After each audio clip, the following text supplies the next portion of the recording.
Ho ho ho! And we're live. It's the Powerbotch Podcast, and that is me. It's John. It's PVG, joined by Freed. The fried one. The The fried only one. The only Happy one. belated Canada Day, you stupid idiot. Just channel your inner Jericho right there. Call me a stupid idiot. I do.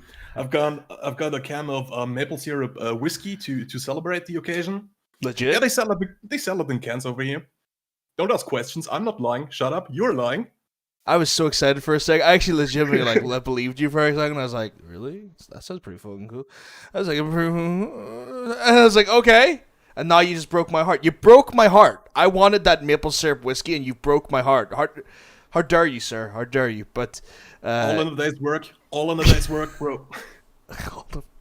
But we're here for more wrestling action, to chat up about wrestling action. But let's Let's start with a bang and talk about Dynamite. Oh, god damn it! He done it again. Well, sir, we have Dynamite this week. We had that. We didn't have Dynamite this week. What am I talking about? We had Fyter Fest this week, which was pretty much their taking Dynamite and making it a little bit more jazzed up, a little bit more fresh, a little bit more tropical. We're being treated to 2 weeks of this Fyter Fest stuff, and honestly, I'm gonna let you tell what you thought of Fyter Fest week 1, sir. What was your just a glancing opinion? What would you say about it? New concept. Let's keep up the suspense and talk about like our overall opinion after the show. Okay, after fair enough. Fyter Fest. Fair. So yeah, Fyter Fest week 1, we got Chris Jericho announcing for the night, 4th announcer, beautiful. I mean, he's one of the best announcers in the business, probably. Yes, did I mention Happy Canada Day, by the way? Belated. No, belated.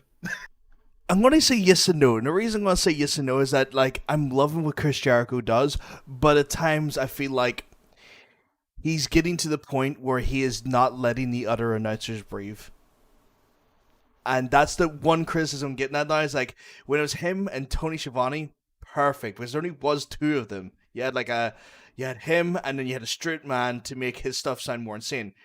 But when you have 4 in that booth, and you know, maybe Excalibur's trying to call something, or JR's trying to say something sexist, or Tony Schiavone's trying to read out a note, and then suddenly you hear,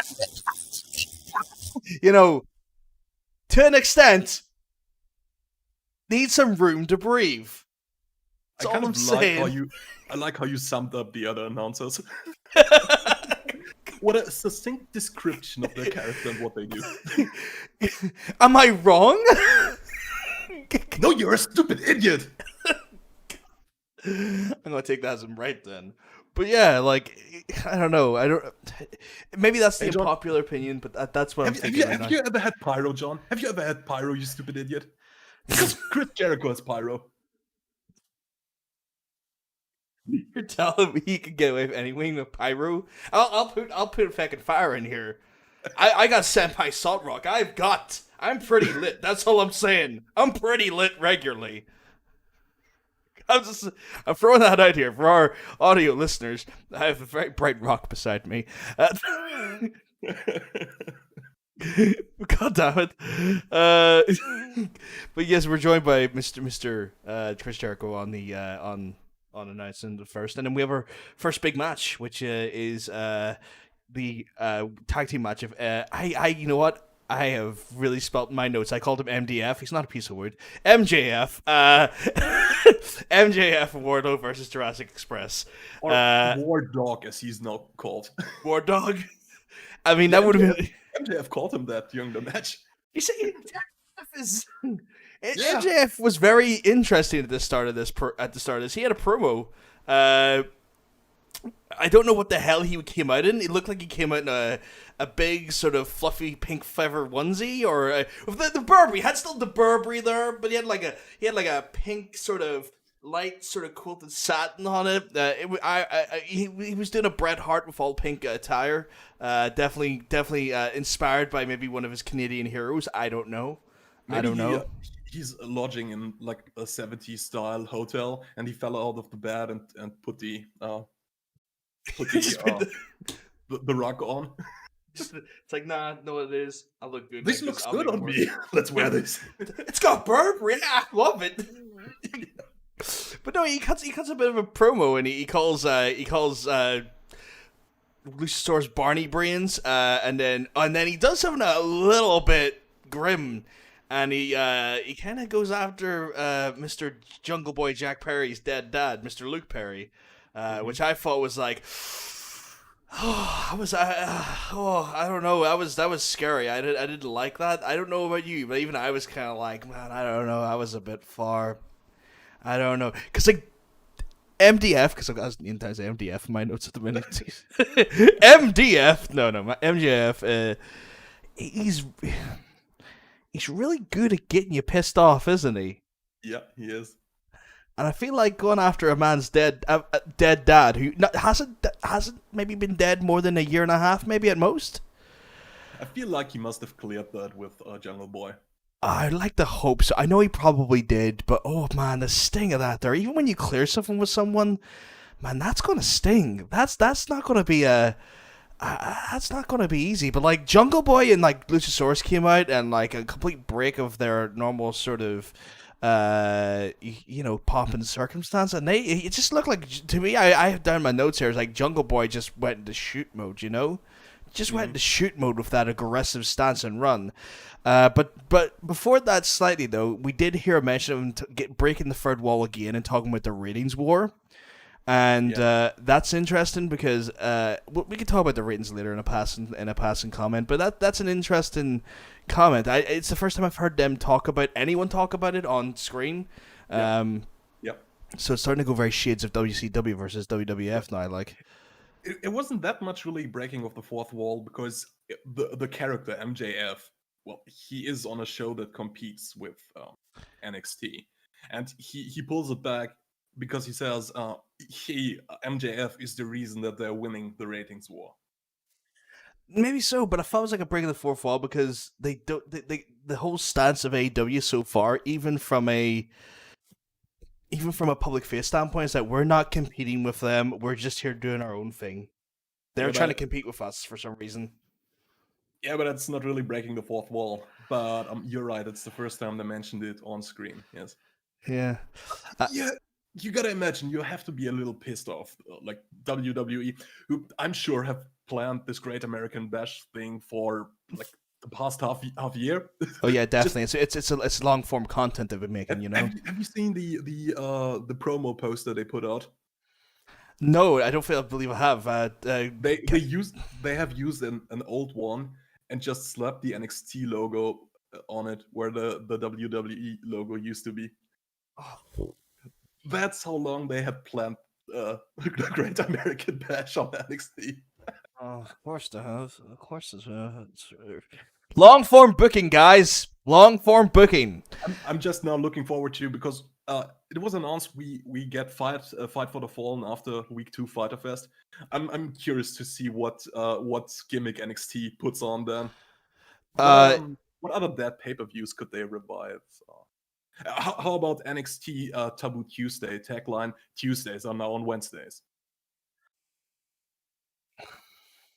Sorry, run that by me again. Tuesdays are now on Wednesdays. I'm so confused. The pay-per-view is called Taboo Tuesday. Oh yes, Taboo Tuesday. But did they not change that to Cyber Sunday after a while? Yeah, but NXT is on Wednesdays. So even if it's Cyber Sunday, tagline Sundays are now on Wednesdays. Christ. Do you think they'll do that? Like, I kind of like the concept of Taboo Tuesday, Cyber Sunday. I like the idea of voting. Like, but do you think that's something they'll go up against? I thought they would just pull out another fucking goddamn WCW thing just to rile up to Cody again, because it always seems like it's to piss Cody off. Yeah, let's do Starcade. I don't know. Already did that. Yeah, but let's do it again because it's in direct competition this time and not just a house show. I thought they would maybe do Fall Brawl or something. No, maybe they'll do that towards maybe the October, November times. And maybe we'll get a Halloween Havoc out of it as well. Might maybe. I don't know. I really don't want a Halloween. I kind of want Halloween Havoc, but I want a Halloween Havoc done by AEW. I wish they had like trademarked that. You know, I wish. I don't think it was a Dusty idea. I could be wrong because a lot I of mean, stuff that Cody's went after has been Dusty ideas. But I would love to see like a Halloween Havoc in AEW. I'd love to see Halloween Havoc in general. But AEW doing Halloween Havoc, that'd be great. yeah, I mean, Cody is trying to trademark everything he can. So Yeah, you never know. But the match itself, though, uh, solid match. Like it wasn't a bad match. There was a lot of it wasn't exceptional, but it wasn't great. There were some great moments, but I'm kind of like.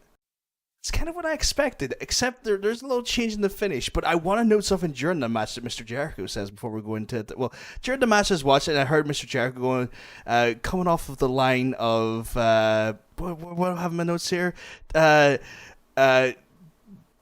Something about not caring about their limited commercials, which was a big touting point for what WWE's NXT were shouting about because they actually had agreements from USA Network, I believe it's USA Network that takes NXT, saying that they had limited commercials for Great American Bash instead of just picture on picture. So they had reduced the commercial count. mm-hmm. Jericho kind of put knuckles into it again and started hitting them in the ribs again on commentary for that. Don't know if you noticed that. I didn't. So little bit of interest there. Interesting to me anyway because it seems like now they're starting to. I know they've poked WWE in the past. It feels like they're now just getting a lit poker and doing it because this happens quite a lot this show. Yeah. Uh, By the way, do you know why I call a Luchasaurus Godzilla? Because Tell he me loves what. Japanese movies, you stupid idiot. I was waiting for that one. The commentary was what more I was focused on at this point during that whole match because Jericho was like, and then him arguing about if he prefers Mothra over Godzilla and King Kong. Wardlow is your King Kong, Luchasaurus is your Godzilla. So Let's get back to the match. I kind of have to disagree with you. I really like this match. I thought it was okay. I thought it was good, but like the whole problem I have with this show is it feels like autopilot for me. The whole show felt like autopilot. Nothing stood out. And this was a good match, but it was a good match along with other similarly good matches. It wasn't exceptional. The MJF Jungle Boy match was a good match. The Wardlow Luchasaurus match was a good match. Now they bring all those two matches together, and it's just like explosion, spot fest. I did love it. The guys do such good S-word. They may do a lot of good S-word, but like, I don't know, man. I feel like I kind of want the Jungle Boy and like MJ stuff that like to simmer a bit more. I don't want so much direct contact. I want to see some real simmering in there. I want to see that being long form, and I don't want like a spot fest match in a tag team situation. Like I'll give it some credit. Like, you know, there was great angles in it, especially with how that match goes home.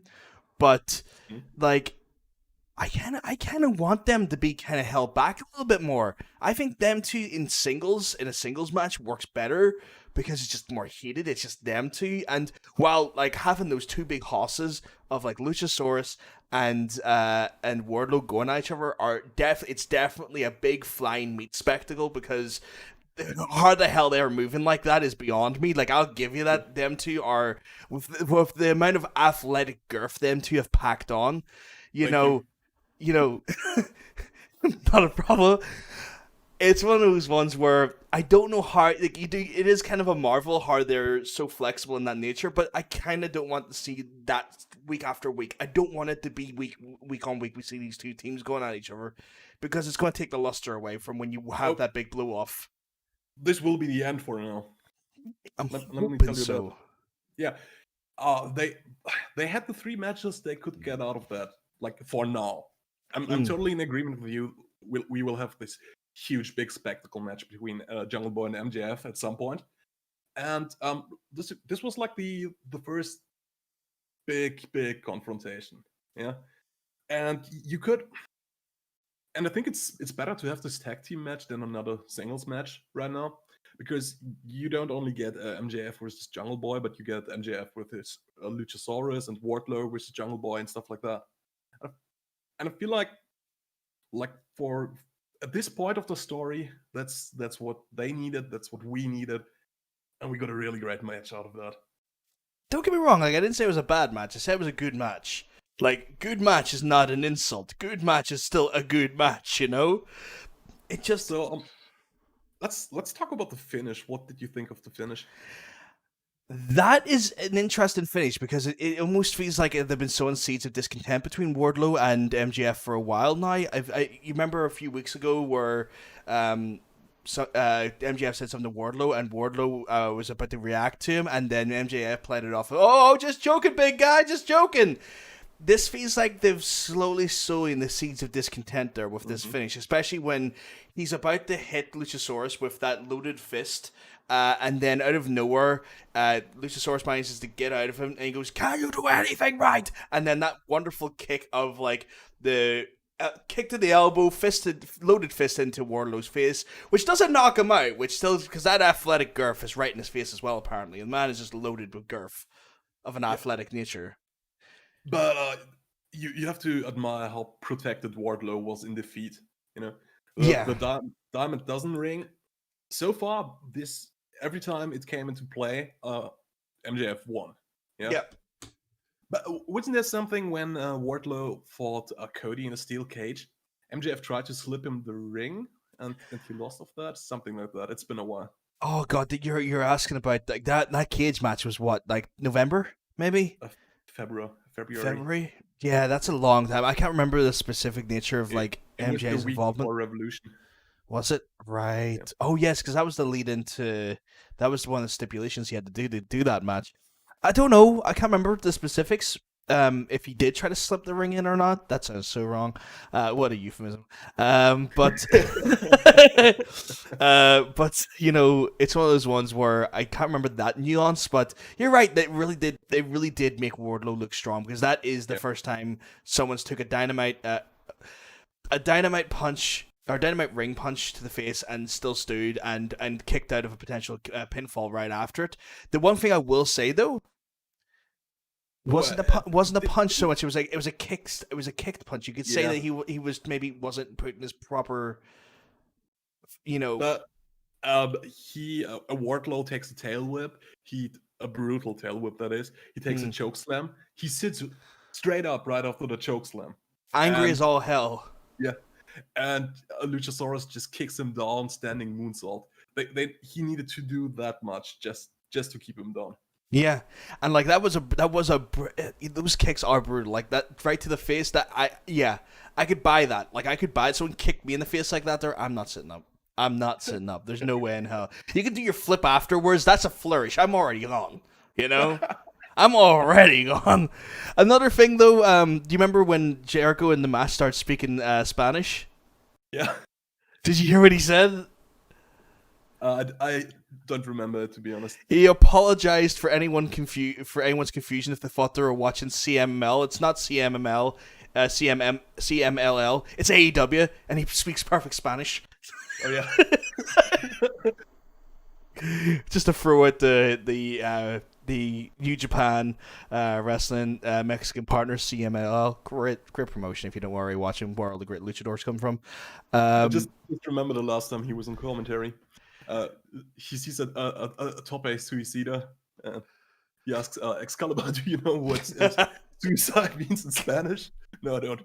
Neither do I. But that dive was suicidal. I love that. That was comedic timing at its finest.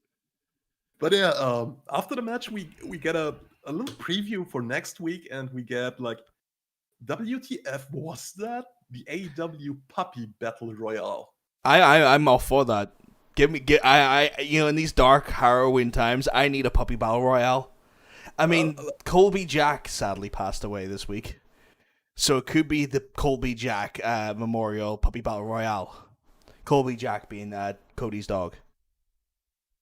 Yeah, but like, I'm lost for what exactly are we going to see next week? I don't know. I think it could be an elaborate advert for their. My theory is that it's an elaborate advert for the figures, because they're in a very small ring, Yeah. where you which would be relatively good size for their figure range. Yeah. I've got a feeling it could be the figures. See, that's what I was going at when I that's what I think or the thought it was going at when I saw that. But then I mentioned the puppy battle royale, and like I'm just confused. I'm really confused. And then you mentioned maybe they're teasing something, and my first thought was Kennel from Hell match. Oh my god! Why would you go to that thing? It's like nothing speaks like a real. Nothing's. But you see, instead of the ring being surrounded by vicious but sleepy dogs, it would be surrounded by puppies. Maybe, but like nothing like a real blow. We need a real blow-off match, lads. So we need a cage, and inside the cage is a cell. And between the cell and the cage is a bunch of dogs taking craps. Or, how about this was a tease for the signing of JR, not JR, of Jerry Lawler. Oh my god! And it's a women's battle royale, so the king can shout puppies all the time. That's the meaning of it. I dread to think that's the case. I worry that's the case. I'm joking. I know you're joking. I know you're joking. I know you're joking, but Christ, you already have one horny old man on commentary. You don't need two. God damn. Then we have a bit of a scuffle between Lance and Mr. Joey Janela.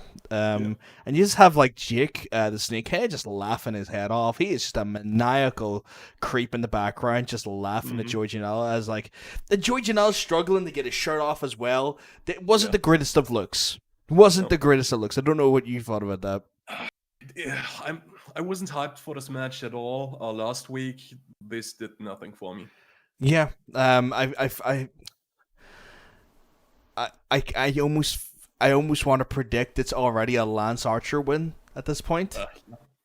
You know, which is such a shame because Joey's such a good wrestler. You know, and he's just literally been like jobbed out since day one. I mean, because they introduced the tag team with Sonny Kiss, maybe he gets some help and pulls it off. But I don't know if you. I mean, that would be like the second big match for Lance Archer, right? Do you really want to pin him again? You can't. Joey loses nothing from being pinned, to be fair. You're right. Like, Joey's already been pinned time after time again. One more pin's not going to do much, but, like, it will damage Archer more. You are right about that. It's just a shame that Joey has got to that state, if you know what I mean. Like, I'm more upset that Joey's in that state, and not so much that, you know, he's going to get pinned. It's more like, you should have been more. You should have been more. You know, Joey's like the perfect candidate for like literally a hardcore championship in AEW. Him, Havoc, and some of the like Dr. Luther and stuff. They are like perfect candidates for a hardcore division inside the company. The only problem is that a hardcore championship's too gimmicky, and networks are not going to sign off on that because there's too much violence in them. And although they did have the bloody Cody in the intro for the better part of this year. True, but I think that's because it was a hard open rather than a I don't remember if that was off the back of a weapon. I think that could have been just God, how many times the dive when he jumped over the top rope at Jericho and landed hard on the ramp. Yeah, and because that was a hard way cut, I think that's different. Where if it was someone that was hit with like the likes of, you know, a barbed wire bat or something, I think networks are a bit scared to do that just because it makes advertisers go off because like you're violence and children watching this and all that jazz, and they need to be very careful about that. So it's a shame, but we'll move on anyway, even though I'm upset about it. A plot twist. Penelope Ford is actually good, like really good. Yeah. I was actually really I was quite shocked by just how good this match was. I think this might have been my favorite match of the night. Weirdly enough, if we don't count the tag team bout at the end of the night, I think this was probably my favorite match of the night. So yeah, a title match: Hikaru Shida versus Penelope Ford, and right off the bat, Aubrey Edwards sends Kip Sabian to the back because he gets in her face. This is like really good to get the interference out of the way. Well, for now. Yeah, for and now. but Kip Sabian takes the Sheena, the kendo stick with him. So yeah, Hikaru Shida doesn't have her weapon of choice, and then the bell rings. And what I really like is she hits the running knee from the get-go, Falcon Arrow, but Ford avoids it. And if you recall last week's match, the Jobber match, that's how the match went. Running knee, Falcon Arrow, 1, 2, 3. Yep. That was it. I really like this opening. Yeah, it was consistency. It shows that Hikaru is just going to try and get she's just trying to go to bring it home for early, and that's good because it shows tenacity in her character and ferocity in her nature, which is all good. I like that there. There was a lot of interesting commentary interesting as all hell at times. Like you had Jericho at the start telling he could do it at the kisses when it came to Kip and Penelope. It's like I could do it at the kisses. Really didn't like that. You had JR saying he loves scratching, especially at the actual spot where Penelope scratches the back right off of Sheeta, and you just hear a classic JR going, I love scratching. You're like, okay, JR, okay, cool. Didn't need to know that, sir. Goddamn. And then I noticed something ever so slightly at one of the angles. There was an angle where Sheeta's free into the turnbuckle, and it goes sort of like far camera, facing the babyface stands. Guess who I saw, and it got confirmed later in a picture that got released. A Mr. Brian Pillman Jr. Ooh, interesting. So I thought that was quite interesting. I noticed Brian Pillman Jr. in the crowd. I was like, what's he doing there? So maybe, and then it got maybe he lost a cannon. God damn it. Okay, I'm not gonna give that. You said that there, and I was like, oh, as long as we don't see a fight with a giant pencil, I'll be fine. But yeah. One spot I really liked in this match, Shida does like the missile drop kick from the top rope, and Penelope just bridges out like she's in the funking Matrix. Just full Matrix, goes back, perfect timing, wonderful timing. I could not even imagine how you even practiced that. That was perfect. Oh yeah, that was really great.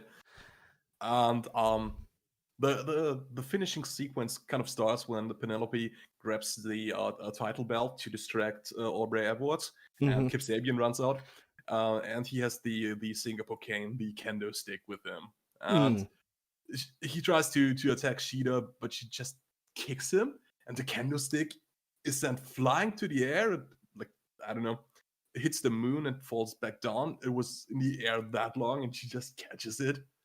It beats him. It was kind of badass. And Ford uses this to hit a springboard stunner for the two. Shida dodges a moonsault, running knee, Falcon Arrow, 1, 2 actually. And she has to hit another knee for the 3 count just to put Ford a little bit more over. Really like this match. Yeah, I think it's the first time we've seen the Falcon Arrow not put someone away when it's been done by Shida, which is interesting. I believe there have been times before. Has there? Really? Yeah, don't quote me on this, but I believe I've seen this before. Didn't Nyla Rose need an extra knee? She needed an extra knee, but she didn't use the Falcon Arrow on her because there's no way in hell Shida was picking up Makes sense. Nyla for a Falcon Arrow. So she had to go for the knee specifically as the workaround for that. So, but yeah, no, you're right. Like it made Penelope look really strong coming out of this match. It was one of those ones where we knew Penelope was a good wrestler, but I think even I was kind of skeptical. As like, why is she in the title match? And then we clicked on because they have no one to can put in the title match. They're literally injured or in a different country, which is a criticism we've talked about in previous podcasts. But yeah, no, it made this match did something. I didn't believe in Penelope Ford as a credible contender. Now I do. So good job. Yeah, it sold me on her going forward. I'd be interested to see what her place in the card looks like going forward, especially post pandemic and stuff. Yeah. I think if they can really bolster that women's roster, I think it's the one roster we need to give additional titles to. I think we do need a women's tag team division because I think that could be really good and make it an actual division because Yeah. this is the bunch. AEW's tag team stuff is phenomenal. It's probably their strongest suit at the minute. But I feel like the girls they need more people in the roster because we can see why they're suffering right now for it. But also give those girls more time, give them titles to go over because having one title, it makes it hard for them to have like a lot of reasons to be on the card. Let's give them a reason to be on the card. Let's give them a title. Let's start making that division worth more because they got some great talent in there. Now we're seeing what Penelope can do. They got great talent in there. Let's start maximizing it. We have the next segment. It's can you call Technic back as a segment? I don't know. I mean, yeah. He analyzes Moxley's paradigm shift. Mm-hmm. But it won't do anything on Brian Cage because you look at Brian Cage. Brian Cage has one thing that the other opponents of Moxley's don't have: a lot of athletic girth. So you see when Moxley tries to put the paradigm shift on, he has to reach around the torso of his opponent, right, to get a good grip, a good lock on. But you can't do that on Brian Cage. Have you seen him? Athletic girth to the max. You can't lock your arms around Brian Cage. Free. Let me tell you. Have you seen his neck muscles? Specifically, his neck muscles. Brian Cage's neck muscles are so athletically girthy that you're not locking them in place. No way. They're too big. I've seen pictures of his neck muscles, and you can see that his neck muscles actually have pectoral muscles on top of them.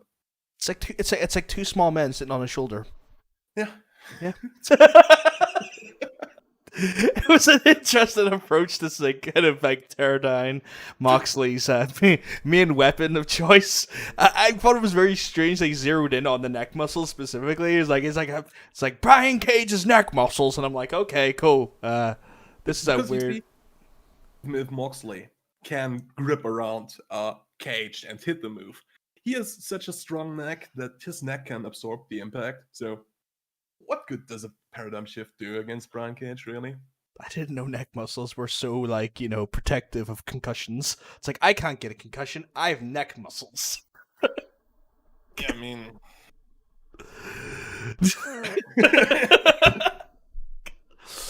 I mean, he has a lot of them. There's like a critical mass you need. Is that what it is? It's like he's just full of critical mass? Yeah. Critical mass is okay, fair enough. So is this the new word we're going for instead of athletic girth? He's got critical mass on his athletic girth. Critical mass is an actual term.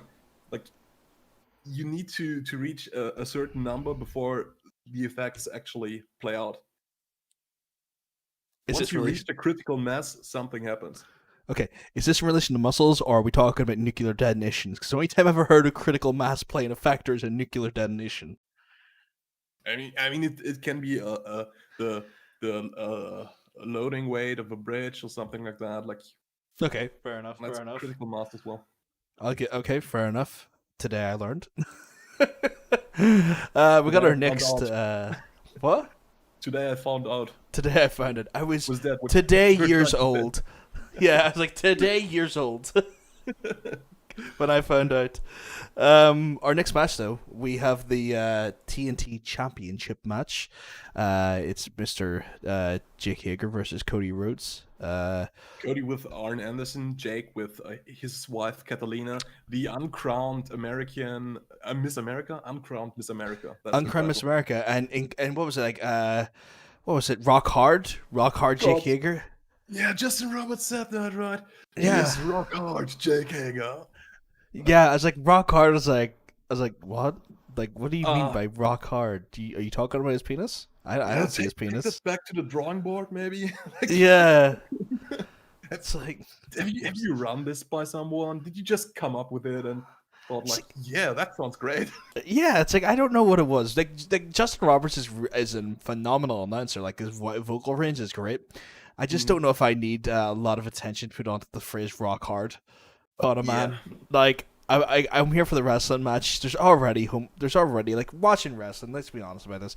There's already homosexual undertones in the whole time you watch wrestling because it's men for the most part grabbing each other, right? You don't need to start calling them rock hard before they start grabbing each other, okay?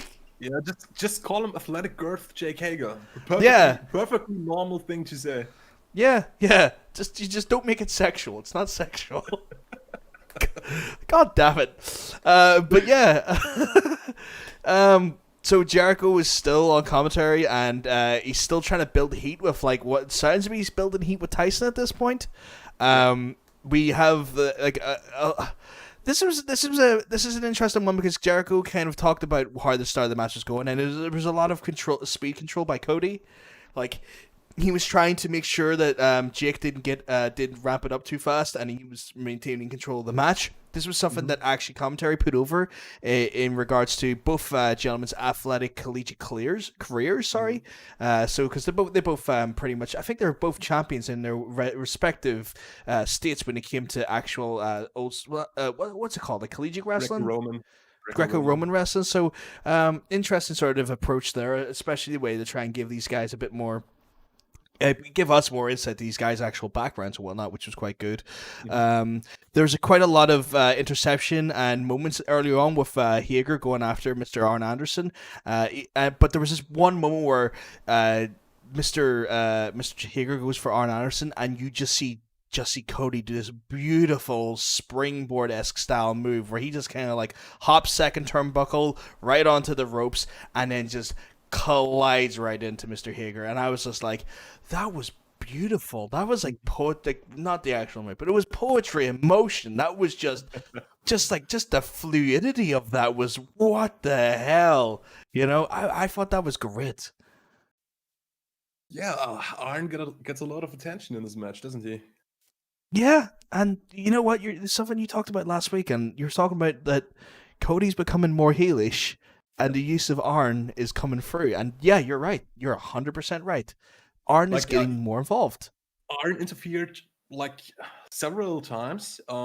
Hager only went after him because Arn just shouted at him like crazy the first time. And at a later stage, Jake tries to throw Cody into the turnbuckle on the outside of the ring. But Arn just stands in front of the turnbuckle to block it. Cody frees himself and just throws Jake into the ring post, and at the finish of the match, Arn gets involved again. Yeah, it's like there's like small like little steps towards heel-esque tendencies because when you're a babyface, your manager never gets involved. They just cheer you on. They're just there. They're like foil in the sense of like they're just cheerleaders. But like, they should stop the opponents. Allies from interfering. Yeah, that's always a cool spot when a face manager just goes after them dastardly cheating guys. Yeah. So finish. Cody is in an ankle lock and reaches for the ropes, and Catalina just slaps him.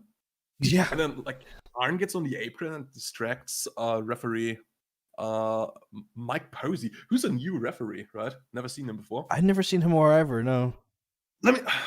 I need to backtrack a bit. When I saw this guy, I was like, okay, this is gonna be a dusty finish. This is a circle referee or something like that. You weren't wrong. You weren't totally wrong. There was a bit of a dusty finish there. Yeah. So yeah, Catalina slaps Cody. Arn's on the apron, distracts new referee guy. Dustin comes running down and hits Hager. Crossroad is countered into like a bookend move, but Cody, he doesn't really roll him up like a bit. He kind of sits on him or not, I don't know. And we got a 3 count, and Hager thinks he won, but actually Cody has his shoulders down. Yeah, and it's one of those ones where like Jake gets up and was just celebrating, even though the music, like even though Cody's music is prominent in the background, blurring out, like you'd have to be fucking deaf to not hear it, right? Adrenaline. on. Yeah, true. But like it's going off, and Jake is just loving it. He thinks it's the best thing in the world. He can't get enough. He's like, I won the title. I'm the champion. Mhm. No, you're not. Uh, you're not, Jake. And then it ends up being there ends up this being this confrontation with the new ref, and then the new ref gets just slugged, just absolutely slugged. And there's this moment where it's not even like other wrestlers or Cody or Arn try to like intercept and help this poor ref. They just sit there looking at the ref as if to say, what the hell? Like and then other officials come out, and you have what looked to be like doctor. It looked like one of the doctoral staff. I don't know. Maybe it wasn't someone I was familiar with or overly aware of. I don't think I've ever seen that doctor before. I don't know. Maybe Mhm. if you have, but that happens, and there's this weird moment where like he kind of just walks off, and I'm getting the impression that we could see um I'm getting the impression that we could potentially see maybe fines or a suspension or something like that for Mr. AEW Hager. AEW has already tweeted that he has been fined and suspended for 10 days, which guarantees that he won't interfere in the Jericho match next week. But we will see him on Fight for the Fallen. Okay, so we do have that confirmed. I was not aware of that, so thank you for the update on that one. Breaking news for me right there. But yeah, like, yeah, like an interesting sort of way they went about that there. Again, I was gonna say, why should I be surprised by a Dusty finish? It's Dusty's bloody son, but you know, Cody loves doing those overbooked WCW finishes. he does, and it's not the first time we've seen an overbooked Yeah. finish like in the last few weeks as well. Um, I'm not a big fan of those overbooked finishes. no, I'm not a fan of them either, and I think that if he keeps doing them, it's gonna. You sometimes you just need definitive wins, right? And Yep. definitive losses, and those are great once in a while. I'm glad they're happening on free TV. If it had happened on pay per view, I think I would have probably been incredibly angry.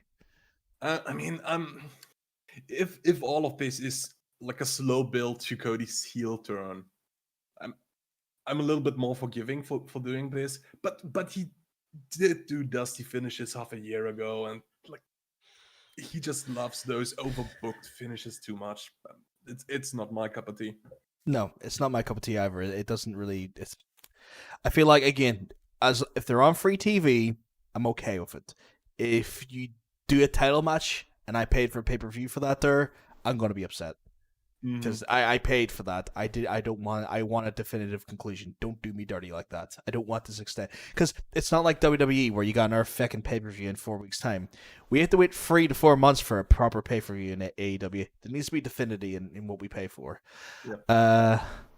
So Next up, we get a. Or do you want to talk about? no, go right ahead. I was actually hoping I was going to say, you want to tell us what happens next? It's Yeah, I was going to ask you to do something, and you got it out of me. That's all it was. Next up, we get another one of Darby Allin's little video projects, black and white little movie. He says AEW still doesn't let him wrestle because he's still not medically cleared after what happened at Double or Nothing, and so he keeps on skateboarding. He had this cool little skateboarding video last week with Tony Hawk. Now we get more insanity. Like this one guy, they set him on fire, and then he skates down some ramps and stuff. But then Darby he's on a guardrail on top of a ramp, and he does a backflip, lands on a skateboard, and just skates down like it's nothing. Was the coolest shit. Sorry, was the coolest S word I've ever seen. This week, maybe, okay. But it was heckin' awesome. And I want to watch Jackass, and I want to play all the Tony Hawk games again, the good ones. And I want to see Darby Allin on TV back again. He's awesome. I'm just throwing this out there. Don't be surprised if Darby doesn't show up in maybe Skid 4 or the Tony Hawk remasters. Oh, yeah. Don't be surprised. Like I think because of Tony Hawk's influence there, maybe we'll see him as a DLC character for the Tony Hawk games.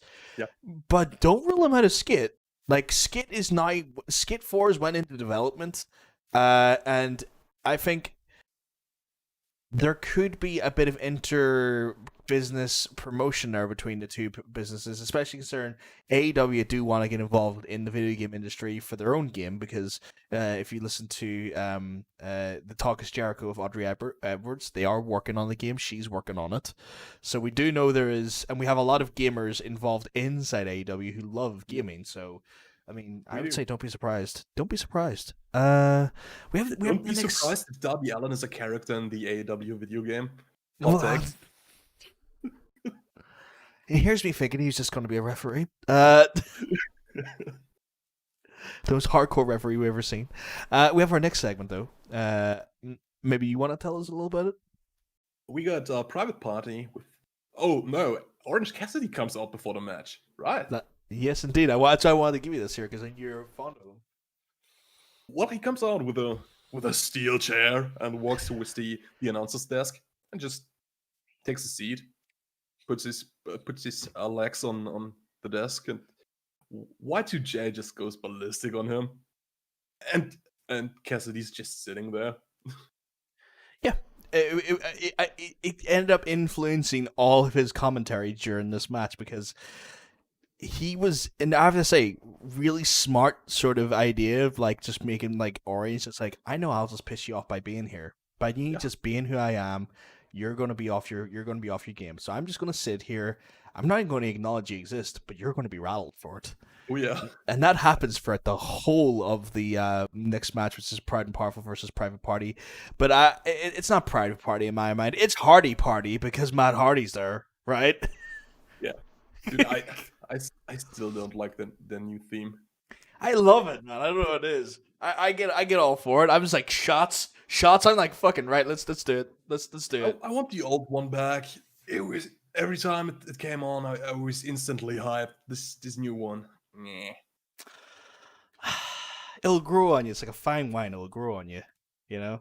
It's like a fine shot of wine. A shot. This ain't water.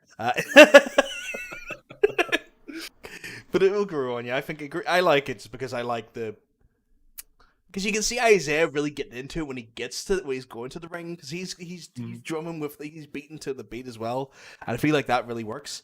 I feel like that gets me excited because I see him excited. I'm really like kind of like, oh, you're excited? No, I'm excited. Why am I excited? I'm kind of like that guy. It's like I'm an idiot like that. So they did a weird thing during the match.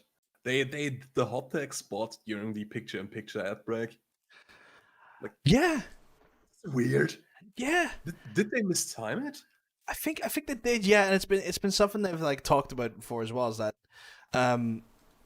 timing for some of these less experienced guys is harder, because they're meant to try and like break up their segments and kind of do like the big spots during the actual broadcast, and then kind of rest up slightly during the picture on picture. But no, I mean, the whole timing seems off. The ref can communicate with the wrestlers. The ref he or she can help a lot with the timing. I don't know how you actually can mistime it with a competent ref in the ring. I mean, they got Paul Turner. He kind of knows what he's doing. It's not like this other guy, Mike Posey. Who the fuck is a Mike Posey? Nobody knows who he is. I have no fucking idea who the hell Mike Posey is. I've never heard of this Mike Posey. Dude, next thing I find out, he's like the biggest ref in I don't know, AWA. Back in the day. AWA, jeez. But yeah, maybe that's why they have Hardy with him now. Maybe Hardy is there to try and get those kids up to like scratch when it comes to TV and stuff. Yeah. Well, in storyline, anyways. Yeah, like maybe it's front and back sort of stage with that stuff. Maybe he is them just mentoring them. Another really interesting spot. I really like this one. Santana has like a camel clutch on, and Ortiz does like a gory special. Yes. At the same time, yeah, and both moves invented by Gordy Guerrero. I thought that was a really, really nice thing to do. That's such a really interesting double team on two guys as well. But it's because I mean, two of them's not legal men, so you can't get a submission out of them. But just for building raw heat there, that is great. I want to ask it was kind of like a nice tribute to Gordy Guerrero and in extension Eddie Guerrero, and they're kind of playing with the Latino a gimmick a little bit. Santana Ortiz, that is. Yeah, like they got that Puerto Rican heritage that they're really proud of. That makes sense. Yeah. Like that is their that is like part and parcel of who they are. I mean, it's a big thing on their iconography and on their gear, and in their actual entrances and stuff. Like that Puerto Mm-hmm. Rican flag is everywhere. Like they're ever wearing as masks, they're ever thrown over as a flag on the ropes. It's in there. It's physically on the artwork when you look at the Proud and Powerful stuff. Like it is. They're incredibly, again, not to use their name like a bloody pun, but they are incredibly proud of their heritage, and they Mm-hmm. draw power from it. Hence, Proud and Powerful. It makes total sense. But Yeah. I have to ask the question though: can Mark Quinn fly? Because I'm starting to get the impression he could just fly. I'm starting to get the impression that boy grew up not ever feeling the actual like firm grip of gravity. Maybe he just doesn't believe in gravity. I am starting to believe he doesn't believe in gravity. That guy was everywhere in the air but on the ground that whole match. My God. Like, I was loving it, but I was also kind of like going, slow the hell down. How are you not breaking your neck during some of these? You know? Like Mark Quinn, I'm starting to really love Mark Quinn, and like maybe the Cody match had a little bit more, maybe had a little bit more to do with that. Maybe I sowed his seeds in there with me, but like Mm-hmm. just during that Proud and Powerful match, I was like Mark Quinn, I was like, my God, this boy's just oh my God. He's like a harrier. He just takes off at a vertical at a horizontal base and just flies. What the hell did he go? Just the verticality of that boy, insane. Oh yeah. I Um, got nothing to add to that. I just imagine me gushing on Mark Quinn for like a minute. But we have an interesting sort of we have an interesting go home on this here. We have like a really devastating Liger bomb from the top rope into the running senton, and like Mark Quinn gets just absolutely just destroyed by that. We're talking like it's grim, and then they go for the street sweeper, but that gets a really innovative way to block it. We have like the bandana is pulled over Santana's eyes. He can't see anything. He's not going to launch at anyone. He can't see anything. And then we get a little bit of interference of Isaiah coming in, and we go straight into a bit of that gin and juice for the win, which I thought was really good. Really, really nice way they kind of just like blinded Santana there. And I thought that was a good. I thought that was a good kind of swerve on that one. I don't know if you liked it as much as I did. I thought that was a really creative way of trying to block that there, though. To block that street sweeper. Yeah. It was an interesting finish the way they did it, but it didn't really save the match for me. I kind of thought that was a nothing match. Nothing much, yeah. Like I mean, there was no real stakes at it. It's just it was just a match for match sake, right? Well, there were stakes at it, weren't they? They will face the tag champs next week. Was that said? I believe that was the stipulation for this match. Really? Because I kind of missed that. Because I thought the tag match was just this week, and that was all it was about. Because I didn't see any tag match announced for next week. I suppose we can talk about this right now, because Moxley won't make the show next week, so they had to add another match. And Yes. the tag champs will defend their belts against Private Party. I don't know how I like that now. That kind of takes some of the shine off this match, the tag match this week, then, doesn't it? Which is meant to be the big tag match. Don't know if I like that. That's not great booking I'm not to me. the biggest fan of that either.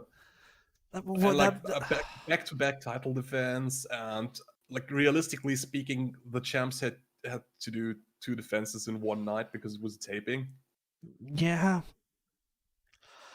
No, I don't like that. I don't know if that's the case. I'm not a big fan of that. I do like the post match angle though. For that match. Oh yeah, because like Isaiah comes up, starts dancing at Jericho, and Jericho throws the water at him, and then he gets super angry and then chucks the Yeah. water at Orange. Because, look back at the last couple of weeks. Inner Circle isn't looking too great. They've nothing but lost matches. Could we Pride to find? Powerful lost quite a bit. Hager lost. Sammy lost and will be gone for a while. They lost the Stadium Stampede match. I actually have Orange Cassidy down to win next week.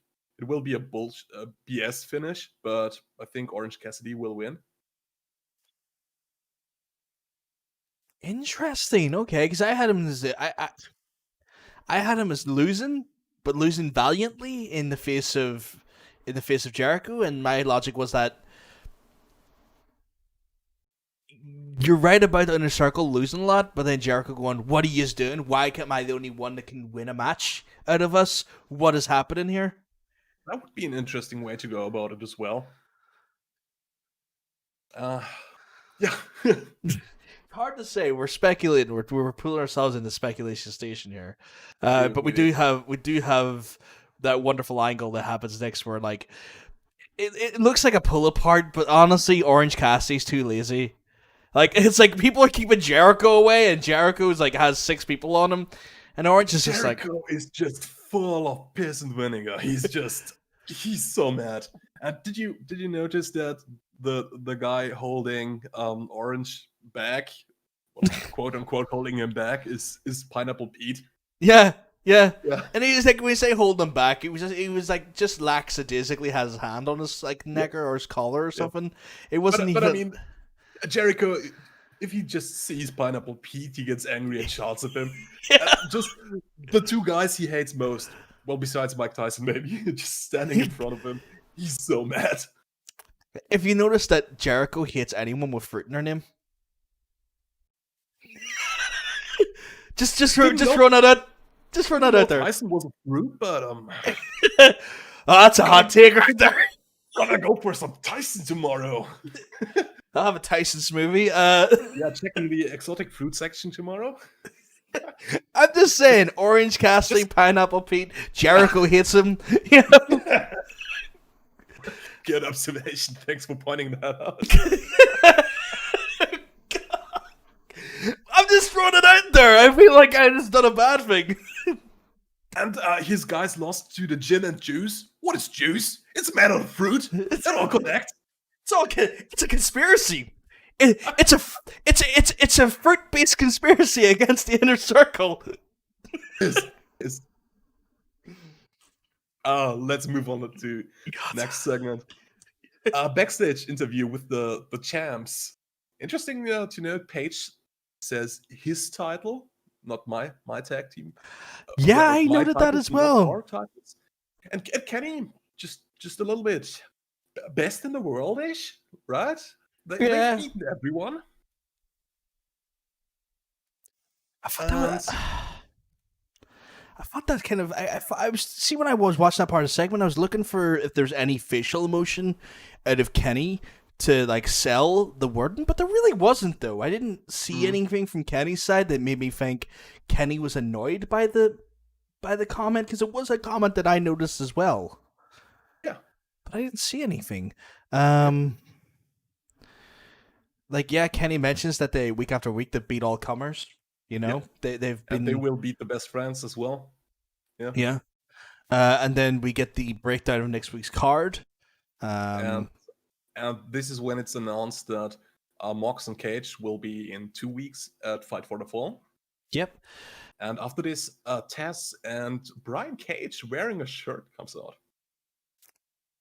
There was an interesting line from I think it was Tony saying that Brian Cage should never wear a shirt. Yeah. Was did I get right with Tony? I think it was Tony.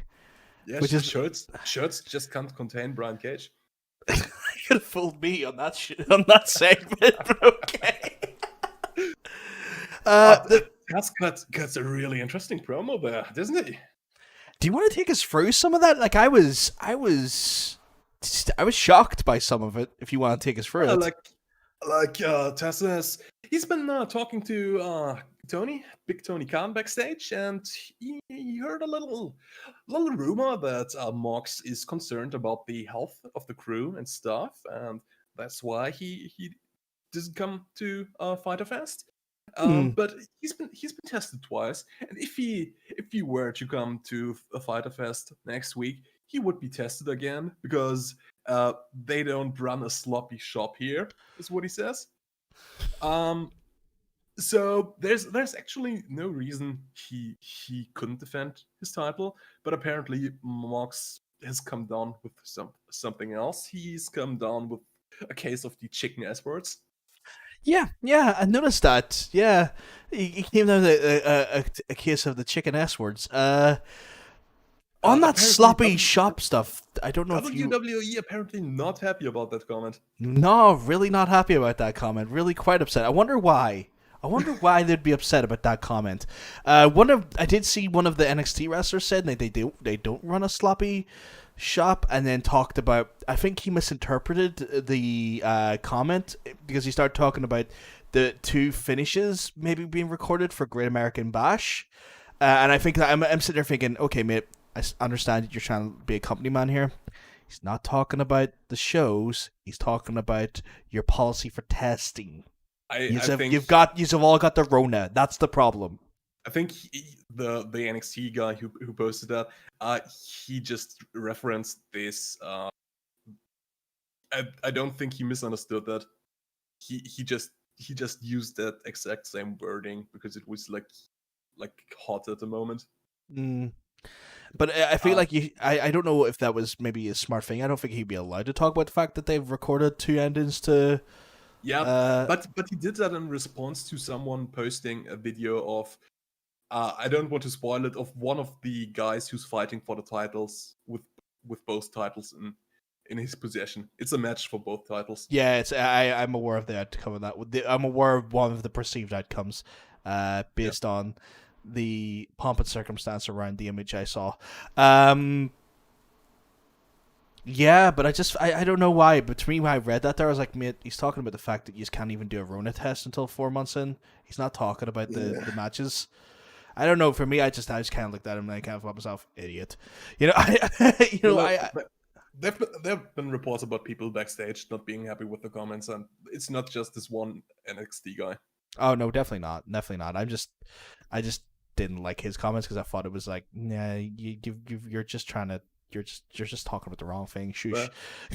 In response to this promo, it kind of does what I fantasy booked last week. Like, I'm going in this direction, like saying, yeah, my fighter is so deadly, you don't want to face him. You're just in panic. You don't want to get in the ring with Brian Cage.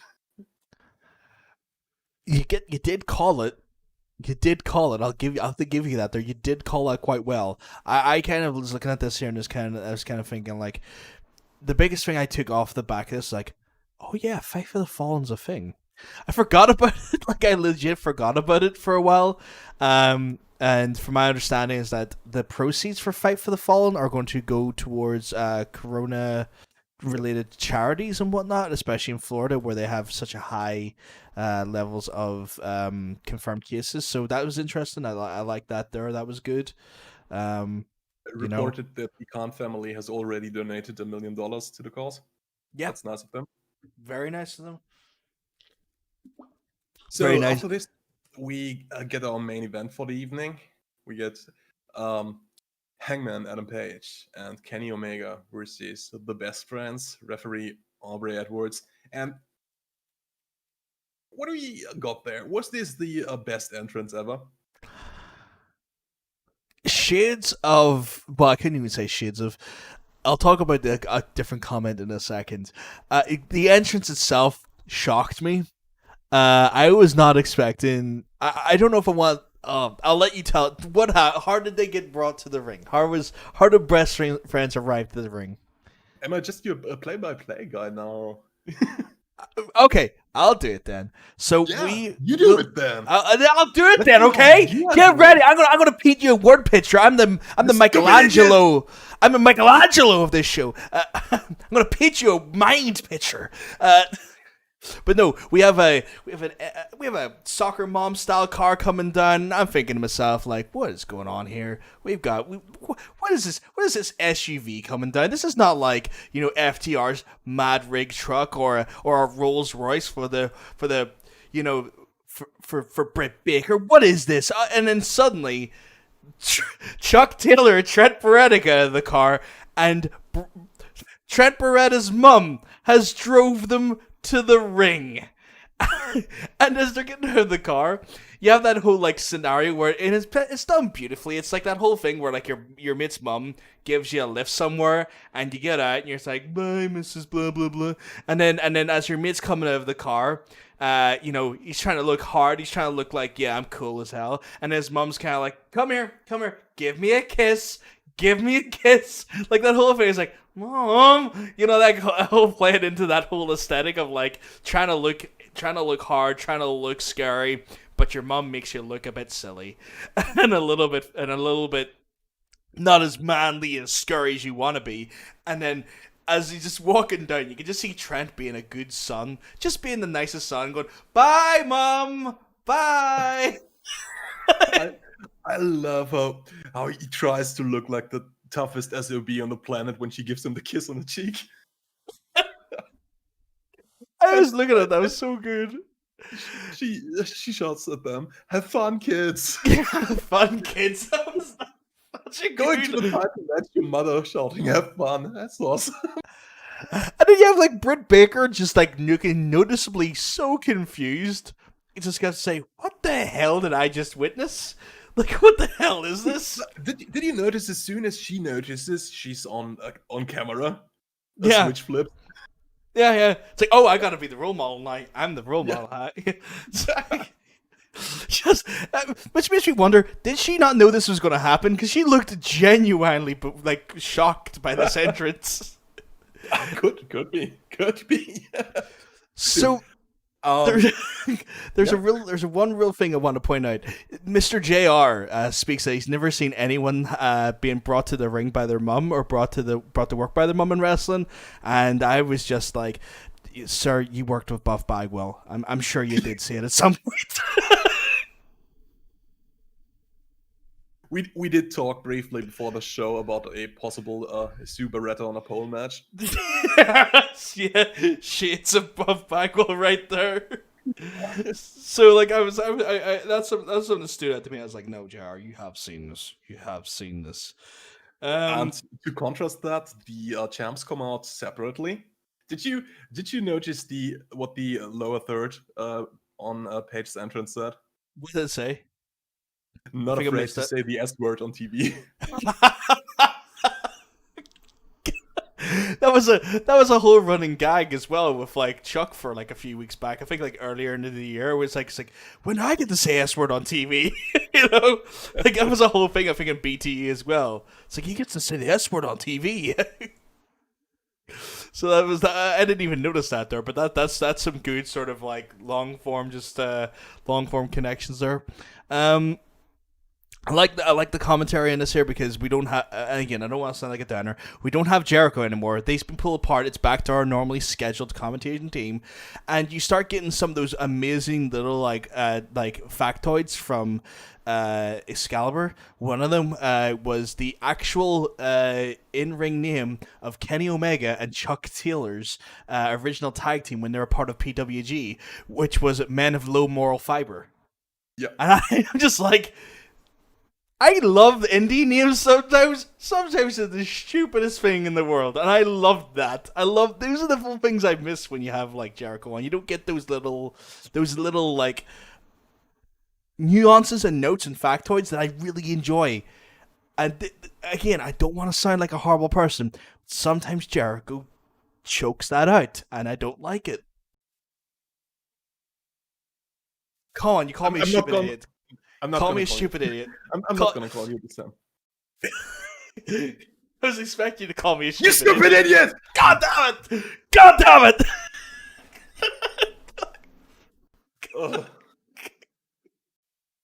it! Early in the match, FTR come out with they have some lunges with them.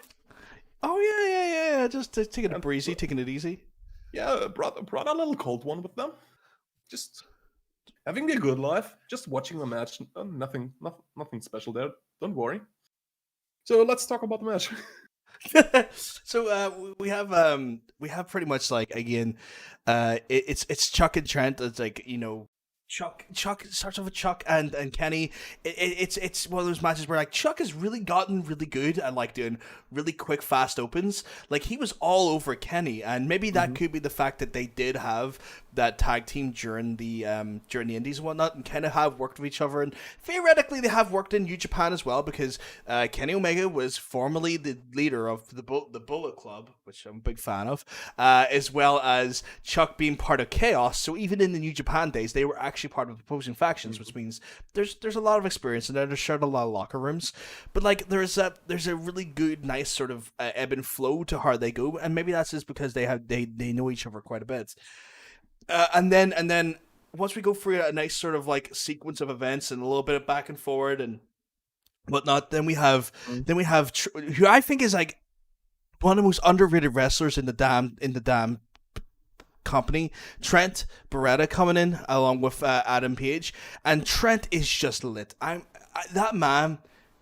It's just I don't know what it is. I feel like he needs a great singles run. Like don't get me wrong, Best Friends is amazing, They're but getting there. the They gave him singles matches, and they always point out on commentary how good he is. yeah, he is phenomenal. Like that guy is like, it's just like liquid gold. I'm starting to really fall in love with like Trent, just with Trent, but because when he's in the ring, when he's like, regardless of who I've seen him tie up with, he always seems to just have really great fluidity in how he approaches the matches. There's just this really great like ebb and flow. I love the ebb and flow of his work, and he, Hmm. that match was just I'm gonna say like that's probably my favorite match of the night just because Chuck Taylor is getting better, but Trent is still on a different level. Like he is still just because we expect Kenny Omega, we expect Hangman to be good. Like we know they're good, right? But Yeah. just seeing Trent, just when he is on fire, oh my god, that man is just something else. I would say he's my MVP of the show. Trent was so bloody good. Do you remember during the when they did the whole taping marathon, Trent had the match against Kenny Omega, right? And that was like the first time we saw like this really angry, vicious side of Trent. That's Yeah, when they started it. That's come full circle. Now fighting for the tag belts against Kenny. yeah, and like this is again, it's like it's the tag match stuff where like because the belts are on the line, he's fired up, he's on the motion. He's worked. Him and Chuck have worked for this here. They have busted their asses. And don't get me wrong, Chuck is really fucking good. Like Chuck's strengths are pretty much dives. Like when Chuck gets into it, he's going to dive out of that ring and he is going to take out people. He's going to take maybe himself out, but he's going to take the other guy out for the match for a good 2 minutes. Like he is your defensive sideline. It's like, oh, you're going to make a pin. 1 second, I'm gonna just throw myself outside of this ring and catch him on the guardrail. Bye. He's great for that there, but Trent has just got like that fluidity of like technical wrestling just going inside Mhm. that ring is so well. It's a good match because they are perfectly matched for that then because that works well with their dynamic. You got one person keeping someone pretty much grounded so the pins are not getting broke up, and you got another person who's just going to get in there and either steal it with a schoolboy or some sort of roll up or do not strong zero. What's it when he does his own portion of strong zero? I can't remember the name of it. Oh yeah. You know what I I mean? I don't remember. Yeah. But you know what I mean. He's in there and Yeah. he's going to be hitting those moves and getting and trying to get that pin while Chuck has took the other guy out. It's a perfect match when it comes to that tag team. Yeah. And like there were some really interesting near falls. Sometimes I almost bought into best friends like winning right there. Oh yeah, with the actual strong zero. Yeah. Like Page attempts a lost call, but Chuck pulls like Kenny out, and they do the strong zero. But like Omega, like in the last possible millisecond, jumps back in the ring and breaks it up. Like he Yeah. looked he was really late there, like really late. Missed his cue maybe, or that was scary. Later on, Kenny attempts a one-winged angel on Chuck. Breaks the eyes. Yeah, Chuck wrecks the eyes and just spikes Omega on his head. That looked brutal as funk. That was pretty funkin' bad. And then And you have that. You have the dead eye as well. Yeah. But I believe shortly before that, you have this beautiful moment with Chuck. He just pulls up Trent to give him the hug, to give him this hug spot. Oh yeah. Oh, and it wasn't even like a full sort of like a static embrace. It was like, I can't stand. Please hold me for a second. Yep. Like it was like a hug of exhaustion. It was a moment of like, I need a pillar. Yeah, and right. They both of them, like, this match was war for them basically, and they're just really exhausted, and they bought themselves this little moment, like for themselves, well, they talked about in the promo last week. Hugging gives them strength. Yeah, and that's kind of they have a little moment there. They hug it out, so they're exhausted. Now they have the power to finish that. But they end up actually getting pretty much ambushed during the hug, because like it's rare those hugs ever get done without some sort of interference or ambush. So the cliche ambush happens, and we end up seeing a situation where Hangman ends up getting Trent in the Deadeye, and I thought we had it here. I thought that was a done and dusted. Like Deadeye, I was like, oh Jesus, okay, Deadeye's taking it then. We don't see Deadeye that often, but no, Trent manages to kick out, just barely kicks out, but he kicks out. And then it goes down, and we end up seeing a buckshot lariat being the closing move. So not even the last call, half of a last call with a buckshot lariat, and then Hangman takes the pin for the win, which I think is interesting, because that also then probably feeds into his ego a little bit, that it's his titles, not his and Kenny's. Which contrasts with earlier when Kenny broke up this pin at like the last millisecond. Yeah. Kenny saved it.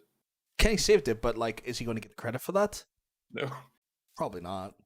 Can you talk about the angle following the match? The angle following the match was really interesting. This is where things get, where I think we're going to have some real interesting dynamics in the coming weeks. But we have FTR come down to the ring, handing the boys a beer, just having a few beers with the lads, giving it a toast. You know, Hangman, he's not going to turn down a beer. And then Kenny's kind of like does that thing where he pretends to drink and it's all good and he's getting into the moment, and then he pours the beer out of the ring. Well, FTR not going to take well to that. They see that as a sign of disrespect, and so Kenny start getting into Kenny's face, and weirdly enough, Hangman starts getting into Kenny's face about it as well. But then we have, you don't waste beer. Yeah, you're right. You don't waste beer, but we have then the Bucks come out and break it up and try and separate them. And there's this moment where like they're just shouting at each other because of this moment, almost like a sign of disrespect, like this moment of like, how dare you? But we have a very interesting dynamic where we have the Bucks and Kenny, technically the original Elite, and then FTR and Hangman on another side, and Hangman shouting at both the Bucks and Kenny. Like, that's interesting, because I know that they're not going to want to do that FTR versus Bucks match alone until there's crowds, right? We know that's not going to be the case. I didn't think we would have the Elite versus FTR and Hangman, because that's where it seems like it's going. Has Hangman actually teased the Four Horsemen stuff? I haven't seen him do that yet. Because we have Cody. Of all the potential horsemen, Hangman Adam Page is the only one who actually rode a horse. I'm just saying. But this is the thing. I don't know if that makes sense though, because you still have Shawn Spears, you still have Cody, and then you have FTR, and then you have Hangman. That's not 4, that's 5 at that point. Do we just take the 5 Four Horsemen? Just deal with it. Just deal with it. Just deal with it, John. Stop worrying about numbers. Just deal with it. It's Four Horsemen. Okay. The Four Horsemen were good, but do you know what's better than Four Horsemen? Five horsemen. That's one horseman more. 4 horsemen get one free. I just got a deal on. It's like, I just looked at my apocalypse and I felt that I needed an extra horseman. Plus you get Tully and Arn, so you have 7 horsemen there. That's almost twice as good as 4 horsemen. Get with the times. Apologies. We don't need 4 horsemen. We got 7 lunatics. But that was overall. That was Dynamite, which I felt was for the most part on autopilot. I don't know about you. How did you feel about it? 3 out of 5 show. Yeah, I'm gonna say 3 out of 5, begrudgingly. I don't know. Like, again, it was all good matches. It's just this felt like the pre-show to next week's show.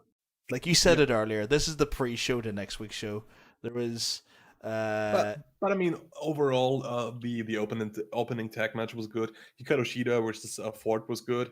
The tag title match was good. The other 2 matches weren't that great, but we got a couple of cool promos. I wouldn't go to a 4 out of 5, but a solid 3 out of 5 for me. Solid 3 out of 5. It was a good show. We have comments though. Do we want to check out our wonderful comments here? Sure, go for it. So Dean's just saying yo. He's in. Actually, we had Justin coming way earlier. Sorry guys for anyone who's watching the stream live. We try to talk about the segments first, then we get your comments afterwards because obviously we're trying to have a discussion. We can't just if we check the comments out before we get through to the segment, we'll break the flow. We're making sure we don't want to break the flow there. Apparently, Freed, you look more evil and demonic than my lamp. Also, shut up, you stupid idiot, Justin. Stupid idiot. And then perhaps Cody should have smashed the throne with the sledgehammer. I think he might have done that. Maybe he may have done that at a full thing called all. Or was it Double or Nothing? Sorry, it wasn't All In. It was Double or Nothing. So Dean was saying Trent was fantastic, but Trent makes Chucky T kind of look bad in the ring. I wouldn't say bad in the ring. I feel like there's places for them. What do you think about that? Well, he can't really compete with Trent, but that's not really Chucky's style anyway. I mean, if you look at the oldest stuff of Chucky T, he's just a really really fine wrestler. Has good matches. His comedy stuff is like top notch. He's good. He's got really good facial expressions. I wouldn't discount him. I feel like it's foil. Like one's foil to the other. You have your hyper athletic, and then you have your guy who does like your chicanery, and that's a good foil for each other. Like that's what we're saying. I think that works really well. Dean was saying Trent should be the next TNT champ, and you heard it here first. I think long term we could probably see Trent in the actual main event. I think if they do it right, Trent could go after the AEW Heavyweight Championship. I feel like TNT's good. But Trent, there's something there. There's potential for Trent to be bigger. There is definitely. Hangman was angry about wasting beer, and that's all I can understand that there. Apparently, you need a matching inflatable crocodile. Okay, I will get right on that. You can get right on that matching inflatable crocodile. We didn't get a horse and a golf cart for the debut episode like we promised. That's Alligatorade back there. It's boy Alligatorade. For anyone who doesn't know, I guessed on a lot of my live streams on the gaming channel. But yeah, like overall, not bad. Right, I think we're gonna jump on to our next section. What do you think, sir? Should we talk about the news? Oh yes. Let's talk about the news. So news-wise, guys, we have we have some stuff to talk about. Some stuff that continues on from like last week's articles and whatnot. We have essentially an update on the face masks, which are now mandatory apparently at the WWE tapings. So start with let's start with one topic. Okay, and let's go for COVID since you started. Yeah. Face masks are mandatory now. Yeah. So apparently that's been the case now, where the Orange County order is now forcing WWE to wear face masks. Apparently it now means that you're a fan if you wear a face mask, which it's just so bizarre when that report came out saying Kevin Dunn said that to people, saying you're not a fan if you wear a wrestling mask. Yeah. Especially considering his company was selling branded masks, you'd think they would have them wearing the branded mask. You know, synergy, sell a damn product. Yeah, but you can still see the people taking off the masks to convey emotion or when they're shouting. That was a bit of a controversy this week as well, if I remember correctly. I remember someone getting called out for that there because they made the incorrect comment saying that taking the mask off wasn't going to affect him because he had 6 meter distance. Or not 6 meter distance, 2 meter distance between people, and I don't think he understood how pathogens work. So there was a bit of controversy in that there. I think it's good that we're finally starting to see masks actually being enforced there, especially with Florida's current situation and the obvious outbreaks inside the center as well. It's about bloody time we see this here. I don't know what your thoughts are on it. You want to enlighten this? Maybe too little, too late. To be honest. Yeah. I mean, they had to have like 24 reported cases before they started to take COVID seriously at all. So, and like I don't think they're still taking it like seriously to the level they need to, and they're still like maybe a little bit blue-eyed, gullible about the whole thing, how they are going forward with that. I'd be inclined to agree. There's a still a lack of ownership to the issue, and another report that came out this week, a talent actually called the so-called dirt sheets, like I believe it was Fightful, and asked them about the reported cases because WWE is so intransparent that they didn't tell the talent, and the talent called it the dirt sheets because they wanted to know, because they wanted to be safe. Like their de facto employer doesn't give them the information. That's frightening. Like that to me is negligible to the point where lawsuits could be, like you could do an unsafe working environment lawsuit against that. You could. Yeah. I don't think WWE fully understand the gravitas of it. There's reports that you need to know if you come in contact with someone who had it, right? Yeah. And WWE has that information. They could tell the talent. They don't need to run to the press with it, but they could tell at least the talent to keep them safe.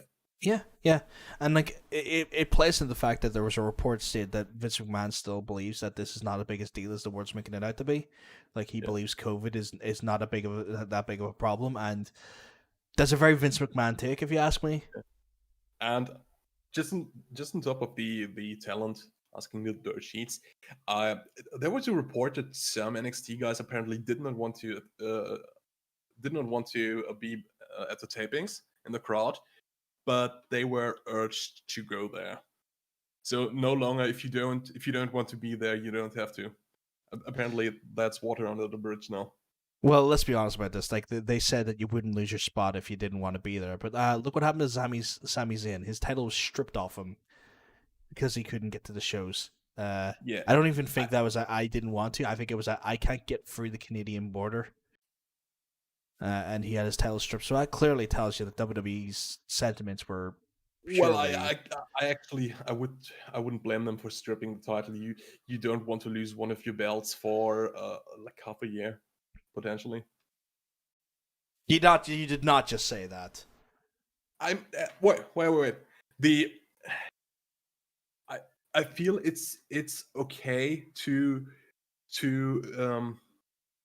strip him of the belt and to keep it on TV. I actually think that's the logical thing to run this TV show. What I don't agree with is if they guarantee you that you won't lose your spot and they take your spot. It will be interesting to see where Sami Zayn is on the card when he comes back. I find that a hard pill to swallow when you live in a world where Brock Lesnar takes a title away from the show for 6 months during a non-pandemic. Yeah, but your Intercontinental belt is typically like the workhorse title that is around. Championship is your draw. It's your draw. Like, it's the reason they come there. People come to see the champion, the world champion. Nah, I'm just gonna go to my farm for 6 months. I don't care about yous. You won't get me to defend Brock Lesnar. It's more of an issue that like they're happy with Brock Lesnar during non-pandemics, not having that belt on for TV for like 6 months at a time, 9 months at a time, only to build the big four pay-per-views. Does he show up? But Sami Zayn, who is legitimately can't get to a show, has his belt stripped. I'm like, that to me, I'm kind of like, that's not on. That's not Well, great. it wasn't just he can't go. He definitely said he doesn't want to. Yeah, but circumstances are so different. Like, I don't want to because I could potentially be infected by a worldwide pandemic versus I don't want to because I can't be arsed. Yeah, Two yeah, very different things. yeah. And I don't think Lesnar should be away for a month with the title. Yeah, but I think actually stripping the title is legitimate. They could have done better. They they could have like said, okay, Sami Zayn is stripped of the title, but he is number one contender when he comes back, for example. But they did that with Jordan Devlin. They had him as the interim champion, but they didn't want to do that with Sammy. And I think the problem I have is that why were they willing to do that with their cruiserweight title, but not Sammy? Yeah, that's the other thing. This is losing the spot on the card. Yeah, that's losing the spot on the card. Like there's so many variables that showed that they did not care about Sammy. Because Sami Zayn didn't play along before that. Like he doesn't go to Saudi because he can't go, and he doesn't want to go. Yeah, I mean, I don't know. But WWE doesn't like that because Saudis are committing crimes against like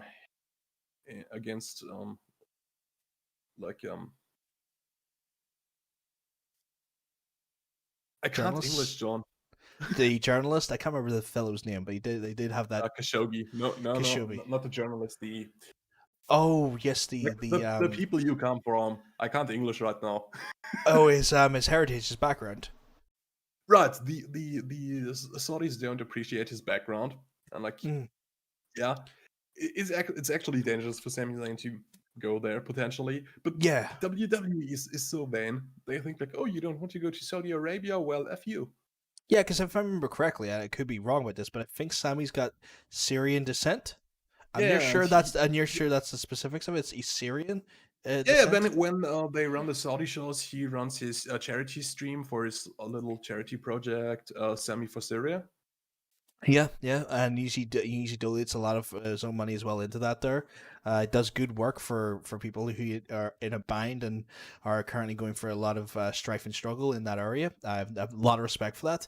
I just think the way they've handled his specific spot is terrible. It flies in the face of the PR message they give, but also it's the fact that they would make these exceptions for other talent, but not him. It's like, come on. Like, take Brock Lesnar out of it. They still even give Jordan Devlin a more fair shake of it with him keeping a version of the Cruiserweight title, calling him the interim champion. So I don't know. It's to me, it's I don't like it. It doesn't sit well with me. WWE actually wanted to put on shows in front of paying fans late July. This has been delayed to now the end of September, possibly. That's what they're going for.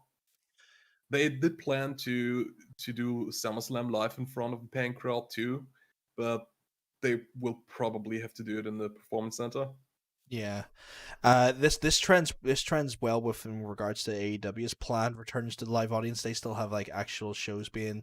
Because I checked the tickets this morning. Funny enough, AEW do have tickets on sale for October shows, so it trends around the same sort of time frames that maybe AEW are considering. They could potentially get away with live shows again. I don't think it will happen, but you never know. Maybe Vince McMahon wants these shows to go live again because he's hurting in his pocket. Oh no, wait a second, he's not. He just made 177 million during the coronavirus pandemic. My apologies. I thought he didn't make any money. He made more money somehow. Good, Richard. Record profits. All you had to do was let go of a couple hundred people. And now he's up 177 million during a pandemic. Himself, not even like the company. He himself he's pocketed 177 million. Almost 2 billion now. That's he's incontinently wealthy at this point. Mm-hmm. The man craps money. Yeah. But yeah, I don't know how to interpret that news. Like during a pandemic, he made 177 million. I don't know how to interpret that without being angry. I don't actually know what you say to that. Let's talk about the other company, how they're handling with COVID, because there's been a story about the fans at AEW. Have you seen that? Yes, yeah, indeed. There are people sitting in the balls at the show, like in the upper levels, and apparently those are sponsors of the Daily Place and the Jaguars, who got invited to bring friends and family, and those people have not been tested for COVID. The people who were around the ring all tested, but those are not. But the report is they were kept separate in their little groups and distanced way more than the what's it called, the CDC. Yeah, they were given, I think, like upwards of like 2 rows distancing between each other and whatnot. And opposite side of the rows, my understanding is they had to wear masks as well the whole time. No, they didn't. They had to wear masks entering, but once they sat on their places, they didn't have to wear masks anymore. Really? That's why I kind of freaked out last week when Cassidy and Jericho brawled through the crowd up there. And last week I was still under the impression that those people had been tested. I was under the impression that was crew members, because that was near a production rig. Okay, I don't know if those guys last week were invited the same way like the people at Fyter Fest. Okay, I should clarify that. But I did feel iffy last week, and I don't want to come across as just hating on WWE for how they deal with COVID, but how do you feel about bringing those family friends of the sponsors? I feel like if you want to bring them in, they need to be tested. I don't like this. I feel like if you're going to bring anyone into that arena, you test them the same way you test your talent, the same way you test your crew, because at the end of the day, they may be in passing, they may even chat, because you don't know what happening backstage. They might have like little meet and greets and stuff for those people as well. I feel like if they're not testing, they should not be in that building. Totally no way in hell. Totally agree. I don't like the idea of, like, I have no problem with them not wearing masks if they've been tested. Yep. If they've not been tested, they should not be in that building. No way, no how. That is, you can't give crap to WWE for their lack of testing if you're going to have a glaring chunk of your armor missing when it comes to your own production rig. So no, I'm not fond of that. I think that is an incredible, massive oversight that they need to either start testing those people as they come in, because they're not short of testing, because I think actually Florida provide the testing for them. I don't think it's actually an expense of, if I remember correctly, Florida had an abundance of free tests that they were able to use prior to the massive spike. So I don't know if they're even really going to be out of pocket for much of those tests, but you either have them in there tested or they don't come. Simple as that. I totally agree. But enough talking about COVID. What do you say? Yeah, let's get on to some actual interesting news. WWE bought Evolve this week. Yes, that was strange, right? I knew there was negotiations going on, but I thought it made them for like their video library, because I know they were trying to create tiered systems for the WWE network. And the part of one of those tier systems was going to have more independent content such as ICW, Progress, Evolve, and even WXW showing up on the network as watchable shows. But they just straight up bought the whole company. Mm-hmm. My understanding, I could be wrong in thinking about this, is Evolve the feeder into NXT. That's like the direct feeder, isn't it? Yeah, like Austin's theory came from Evolve. So did Austin Theory. I want to say Gargano did. I want to say Adam Cole came from Ring of Honor. Yeah, there's yeah, Like, Keith Lee as well. Keith Lee came from Evolve. They're kind of positioning Evolve as their new OVW. Do you think they're going to run OVW again? Or not OVW, sorry. They're going to run Evolve again as its own separate company, or do you think this is just them cannibalizing the show at this point? I think they will keep it as a NXT under NXT, basically. Their developmental league, essentially. Because NXT is not a developmental league anymore. It's a show. It's a show on live TV. It's not developmental anymore. As much as we like to call them the developmental brand, they're not. Yeah. It's a full-fledged brand at this point. Yeah. That begs the question, do you think we're going to see the likes of ICW or even Progress be bought over now by WWE for a feeder into the NXT UK? I mean, NXT UK had been somewhat tarnished, but apparently they don't want to abandon the brand like it was rumored earlier this week. Maybe they might buy one of the other promotions to rebrand. I don't know. So my understanding is that they are going with NXT UK. They're going to be going for recording soon when they can. I just think this is interesting because if they've done that to Evolve, and they have quite good relationships with ICW and quite good relationships with Progress and WXW, are we going to see WWE buy these feeder systems so they even control the feeder systems? That might be a possibility, yeah. Which is then, they talk about this the local globalization initiative. Mm-hmm. The risk I think it comes with this is that you then it puts a chokehold on the talent because some of these talent then are not going to be able to A, work AEW guys, or B, AEW is never going to see them to get them. Yeah, it hurts the indies, puts a stranglehold on them, definitely. So could be a lot harder to be an indie fan in the near future. Yeah, because like I don't know about you, but when I go to indies, I like the fact that I get a smorgasbord of anyone and everyone. Like I go to OTT here, over the top, and one match I could be seeing Pac versus Adam McSteed, and then the next match I could be seeing Mustache Mountain versus Club Tropicana. You know, I'm getting a bit of AEW, I'm getting a bit of NXT in there. And then next thing you know, Mark Haskins shows up, and I'm getting a bit of Ring of Honor. You know, I'm getting flavors all across the board. Yeah, excuse me, which is great. But if WWE owns all of them, they will put a lockdown on that. Yeah. So from that, let's talk about WWE making money again. The Pritchard era of Raw has now been running for 3 weeks. It was rumored that they wanted to get rid of Paul Heyman for once because Vince didn't like him and they weren't happy with the ratings and needed the fall guy for that. So ratings in, despite bringing back all the big names like Christian, like Ric Flair, like the Big Show, who's of course most famous for being on the Big Show.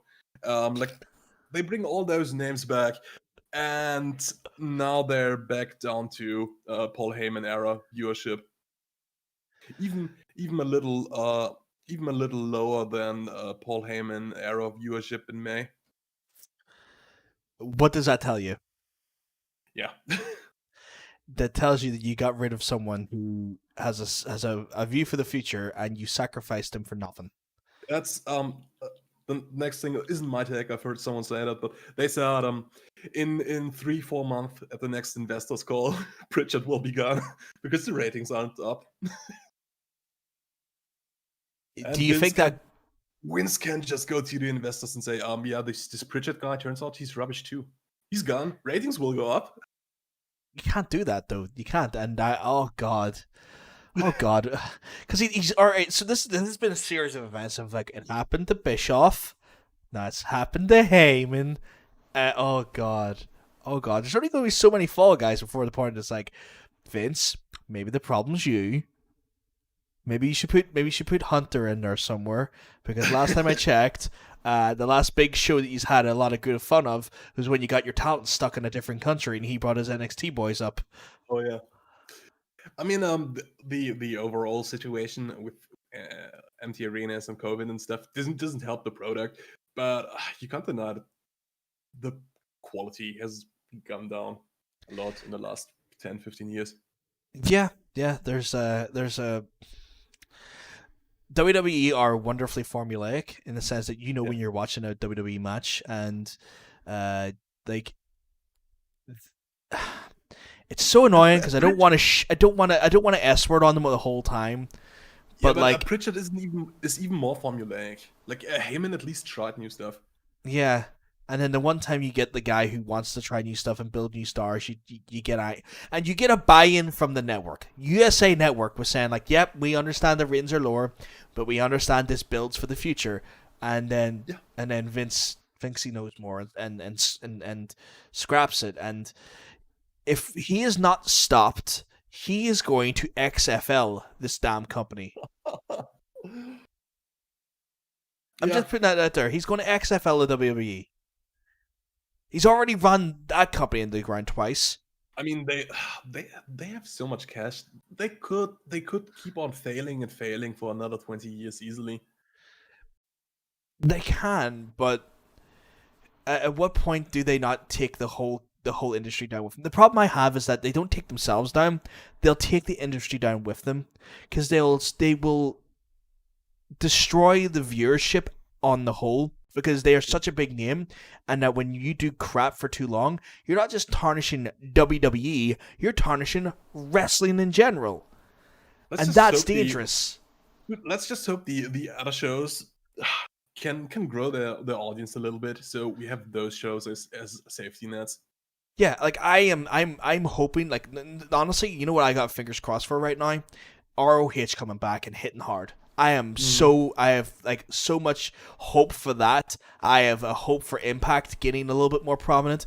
AEW is already doing what it needs to do. Just let it continue. Just let them continue what they're doing. But I want to see Impact get bigger. I want to see ROH get back on the treadmill and start grinding it again, because they were grinding it, and I think that they have the stars and potential to make it good. And they have the money behind them with Sinclair. That we need these alternatives. We need these to save this industry. We need these alternatives.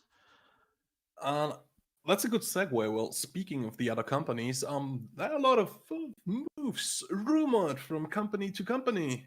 Oh, and one I find especially interesting: Capcom to AEW confirmed, because AEW is getting a video game, and all of this is conjecture and speculation by me, but they are getting a video game, and they promoted Street Fighter Cross AEW T-shirts this week. And Kenny really likes them video games, and maybe Kenny made a little deal with them. And then I looked at the library of games. Capcom has perfected the arcade fighting game, right? yes. It was rumored that the AEW game would be different from the WWE games, maybe a little bit more arcadey. And then I looked at the list of games, and Capcom actually has developed one wrestling game. In Really? 1993, they put out Saturday Night Slam Master, probably better known by its Japanese title, Muscle Bomber the Body Explosion.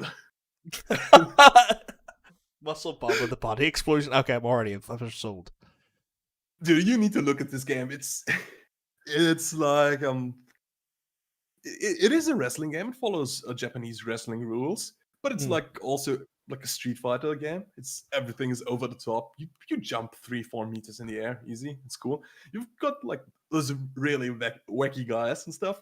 It looks like a really fun game. I'm not saying that I want my AEW game to be this, but maybe, yeah, maybe they're building a relationship with Capcom to do their game. That's my little hot take there. I wouldn't put it past them. I think that you could do that there. Like, you remember the WrestleMania game they had that was super arcadey? Like, it could be in the same vein. It could be like that was done by Midway, so it had like a very Midway, like Midway Mortal Kombat-esque style sort of control scheme to it or approach to it. But I don't think that would be a bad move. Like, you could put a Kenny Omega. Like, it could. Why not do the crossover? Why not Capcom versus AEW? Have, like, or Street Fighter X AEW, right? You have Street Fighter guys against AEW guys. Do like an arcadey fighting game like that. There, you have like Ryu taking on Kenny Omega. Ken takes on bloody Darby Allin or something. Have those like little nuances in there. Make it silly, make it funny, make it goofy and arcadey. I'd drop $20 on that. Sure. But let's actually talk about people moving from company to company. a lot of talent reported going to Impact. Luke Gallows and Carl Anderson, Dave Meltzer actually confirmed they signed their deals on Monday to go to Impact, but they're free to go to New Japan. It's in their contract. But then they've been spotted this week with some youthly gentlemen of some sort, some young bucks, you might say. Yeah, some very young bucks I saw there, which is interesting because, like, again, Fyter Fest at night 2 was pre-recorded. It's taped. It's already it's probably in the can by tomorrow. Good to go. Will air on Wednesday.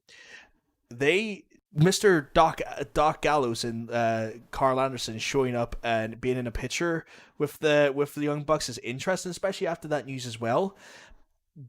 I wonder if the signing's a swerve, because we haven't seen anything from Impact confirming the signing. Yeah. And technically, it's a good source. The only thing I will say is that they can't sign, so it could be wrong. And the reason why I'll say they can't sign is because they're still under no compete. So that signing, not legit, if you ask me. Maybe a tentative agreement has been made, but they're still under their no compete until I think the 10th of July. You're right. So they can't they sign? I mean, they're not allowed. If they sign, they can't appear before the 10th. No, they can't put pen to paper as part of the no compete. Oh, is that? No, you're not allowed to put pen to paper until that no compete's over. I'm gonna take your word for that.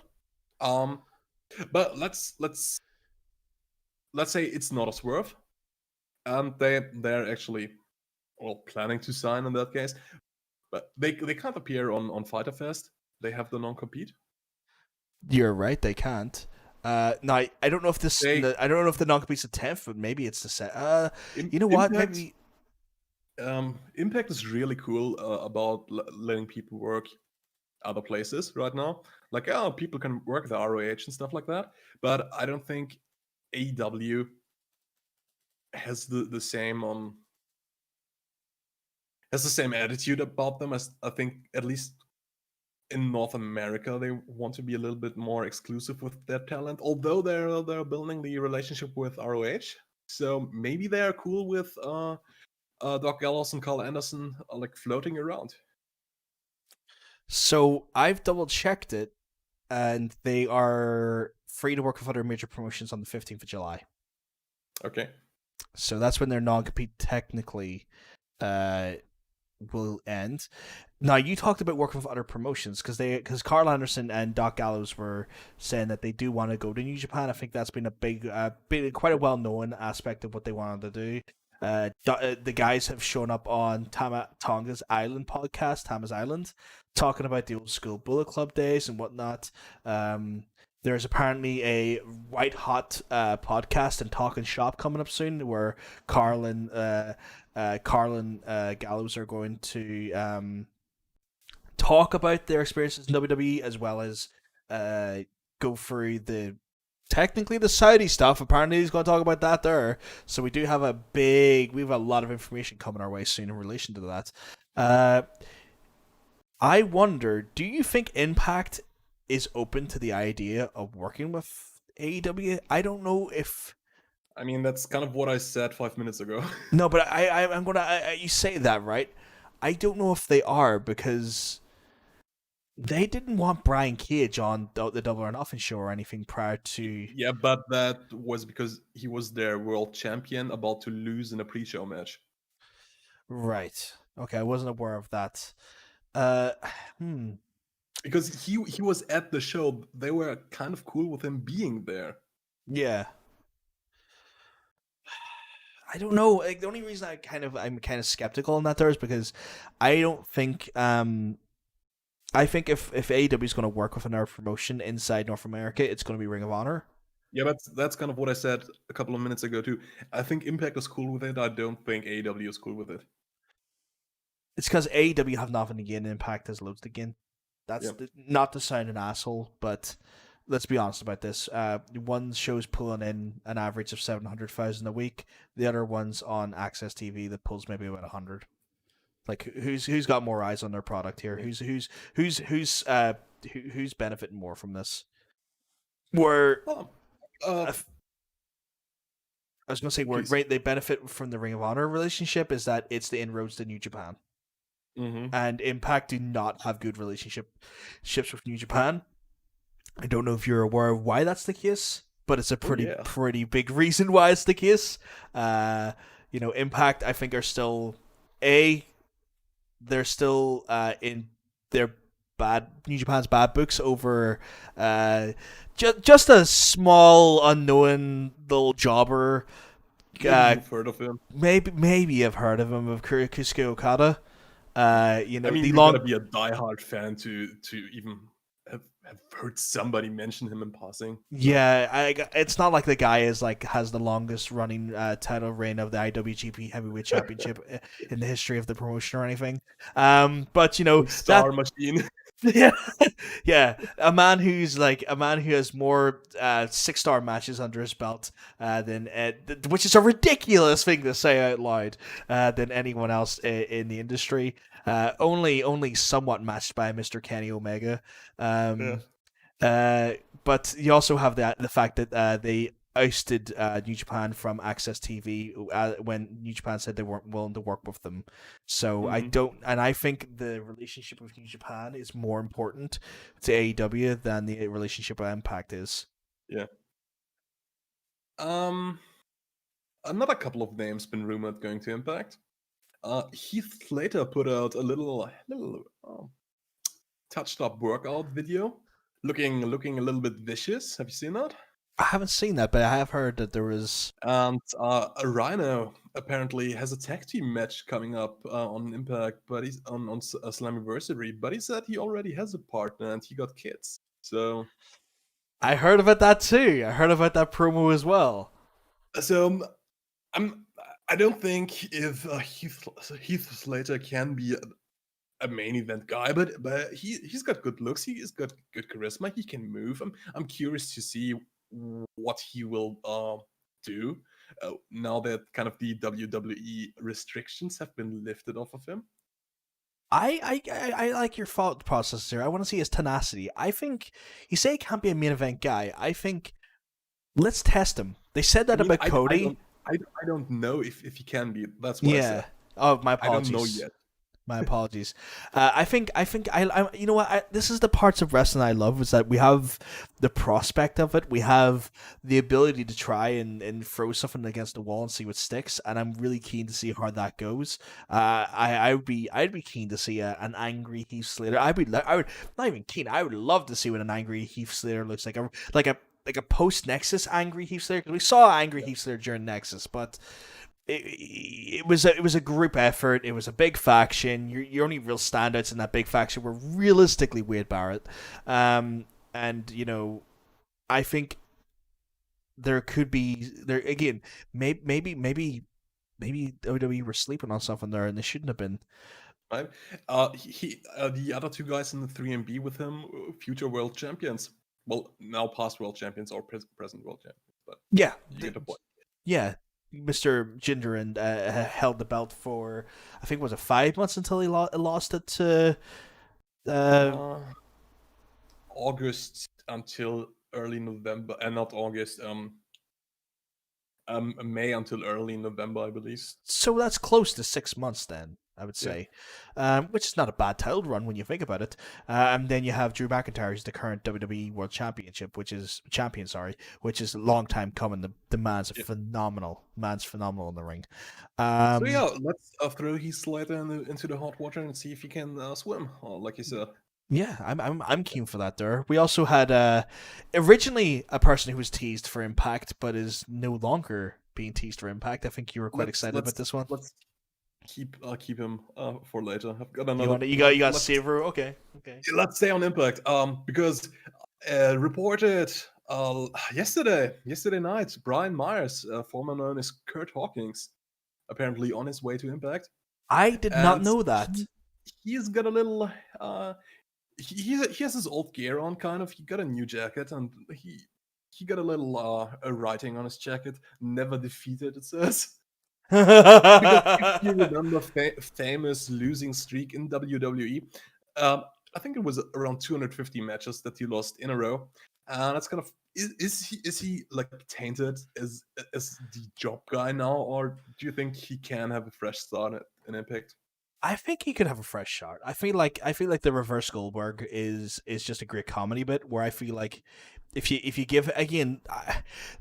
What Cody Rhodes taught us is that you can have a fresh lease on life once you leave the promotion. It's just about how you frame yourself and how your promotion handles you. And being confident enough to say, no, I don't want to do that. I don't like that. And being not being hypercritical or difficult, but just being confident in your abilities. And I feel that this could be new leases of life for these guys, and I think that's going to be a real telltale moment to have here. Is that we'll see how these guys fare outside of their WWE careers, and I could see him being again. If framed right, I could see him being a really great mid-carder. I don't know. He is what I would say. I don't know if I could see him in the main event. I could be wrong, though. I could be wrong. Yeah. But I think he'd be Impact is going to be interesting in the next couple of weeks after Slammiversary. Looking forward to that. Another guy who's been teased, Eric Young. And apparently they ran a package of a Super Eric. Did you watch TNA when he was Super Eric? I didn't. I sadly didn't, but I was aware that was a thing. So Eric Young was like he was still kind of young, kind of green, and he was like a scaredy cat, especially after Team Canada split up, and he no longer had other guys to back him up, and so he kind of invented this Super Eric persona. When he put on the costume, he wasn't afraid anymore, and he could do stuff like he did the feats of strength in the ring. Like he put two guys in the Death Valley driver position on his shoulders and stuff like that. It was kind of more of a goofy character, and that's kind of a harsh contrast to later Eric Young. Before he left for WWE, he portrayed like this insane man, and he's got really, really good insane eyes if he puts them on. Like that's really scary. He played a scary, insane guy in WWE with Sanity. I remember his Sanity run. That was a good when Sanity was on NXT. That was a good run. I remember that. Yeah. I remember really enjoying the Sanity stuff. So, I'm kind of curious now. Do they really intend to bring him back as Super Eric? Maybe to distance himself from Sanity, because famously botched by WWE in the main roster. Yeah, and you know what? There's actually a very loyal Impact wrestling fan base who will appreciate that. Like that'll pop some people. It's like I remember that and you'll have that initial pop. I've got an idea. Like yeah, put a dark twist on it. He comes back as Super Eric to Impact, but he's still like the really scary, insane person. But like he got tormented over the last couple of years, and mentally he just can't deal with that anymore. So he regressed back to a happier time when he was Super Eric. It could be a really interesting gimmick. I just want to say it was like a Jason Todd-esque style approach to it. It's like I used to be good, but then I got beaten and broken, and now I'm bad, but I still wear the costume. Kind of. I like that. I like that. We also, so you said, was there any other people that have been rumored for Impact out of curiosity? Mike and Maria Kanellis, who shot a little bit on WWE on their podcast in recent times. Yes. Fired after giving birth, and they told her giving birth is fine. Well, having another child is fine. It wouldn't impact her. Being kicked out. Well, I weren't on TV that much, but yeah, Mike and Maria Kanellis are rumored to return to Impact, and yeah, maybe a guy called Miro. Have you heard of Miro? Nero, as in like brother Nero, or No, Miro. M-I-R-O. Miro? Oh, Miro. Yes. A very strong Bulgarian man, if I remember correctly. Yeah. I'm married to kind of a fitness model on air personality who used to be Russian. Yeah, I may have heard a thing or two about this Miro. I haven't seen Miro in a while in a capacity that I think would have been. I mean, he's a kind of popular Twitch streamer. It's kind of nice to see him move into new ventures, trying out this wrestling thing. It's Rusev. We're talking about Rusev. We're talking about Rusev. Yeah, I forgot about that. There, they did. This is the thing. They did tease him a few weeks ago with the Bulgarian flag, because they were every other tease they'd done, because they even teased EC3, and they used and Eric and all that jazz, and they were using a lot of the Impact footage they had, because a lot of these people are returning, technically returning workers. So that footage makes sense, but for him there was just a Bulgarian flag, because he never wrestled for Impact before. So I mean, Miro kind of likes to be a tease on social media, so it's just rumors at this point. Yeah, I think if ROH has not reached out to Miro, I think that's a big loss. I think he'd be a great fit for ROH and New Japan. I think Miro would. I think if Miro was given the opportunity, he could be the next Bruiser Brody in Japan. He could be. He's got that build. He's got that look. He's got that intensity. I think he could be a Bruiser Brody if given the opportunity. And I think ROH need to get on that. I think they need to grab him. I want to see him back so badly. He's so good. And if he goes to Impact, I hope they contact this guy who reviews whiskey on YouTube. I don't know, some weird bloke. Apparently used to be called Aiden English. Don't know if you've heard of him. Is he on? Oh, okay. Yeah, I didn't know he was on that platform. Okay. I wasn't sure what he was doing. Legit, he has a YouTube channel reviewing whiskey on YouTube. I believe it's called Wrestling with Whiskey. I'm going to have to check it out. I love whiskey. Yeah. And I love Aiden English. I love Aiden English, and I love Aiden English with Rusev. And I think, especially in Impact, kind of on the sports entertaining side, that could work really well. It would pop a lot of fans. Do you think they would do a Miro Day, though? I don't think we want that. I don't think I want that. Dude, Rusev has already started Miro Day. I think they have T-shirts with it and stuff.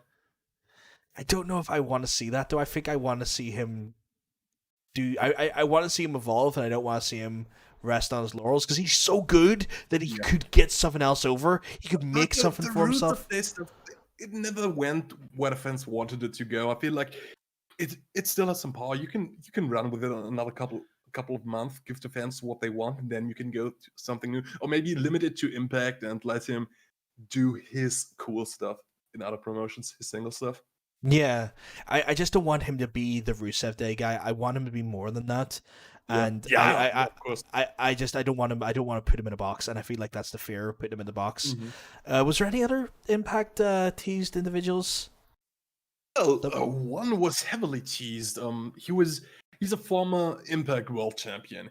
He is the nephew of the former owner of Impact. He is one Ethan Carter III. Who might be going to AEW now, because he cut a incredibly great promo on Facebook. If you haven't seen it, go and watch it. I've got the entire transcript before me, and the letters AEW appear behind him. Yeah, it's heavily going there. It's like it's not even like he's just offhandedly said it. The actual branded logo's there, and I'm like, what? What? Yeah. And you know what? No, it's just dawned on me. I can't believe I just dawned on me. Fight for the Fallen is after, because Fyter Fest is too soon. They're still got a no compete. Fight for the Fallen is only 2 weeks after. We could see these people come. We could see people come into the Exodus. People come in and Fight the Fallen. Give me a second, because he set up the website free EC3. Okay. How many days? How many days? Please load.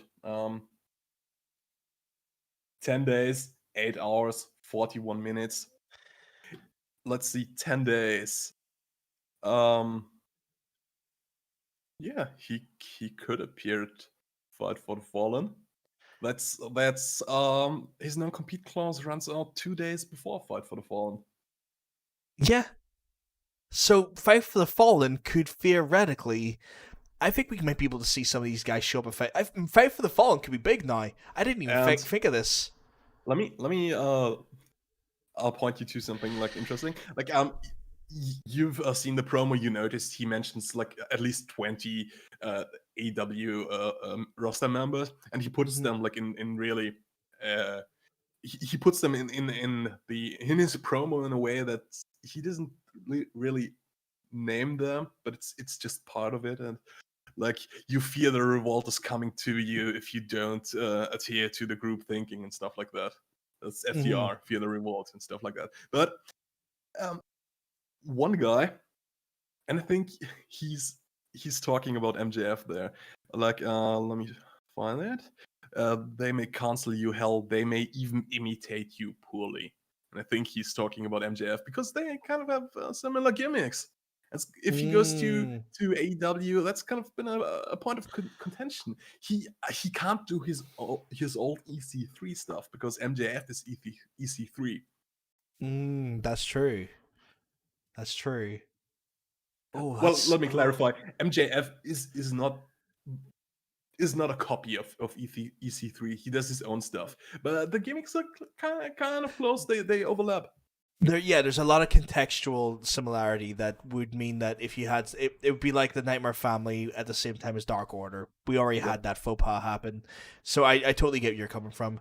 That's interesting. That's that's good. I'm keen for that. That line in the promo doesn't really make sense where he puts it. I think there's a long stretch where he doesn't mention other wrestlers, so I believe they may even imitate you poorly is a reference to MJF. Yeah, I can see that there. I can see how you can draw those dots together. That makes sense. And the sheer fact that it ends with that logo as well. Yeah, you are more than elite. You are free, and they have been warned. That's kind of the end of his promo. I'm looking forward because EC3 is like the golden boy. He's really, really funking good, and WWE botched him unbelievably. They destroyed him. They made it. Did you ever see the footage of when he first came out at NXT and how enthusiastic he was for his like entrance versus like him doing it at like main event and how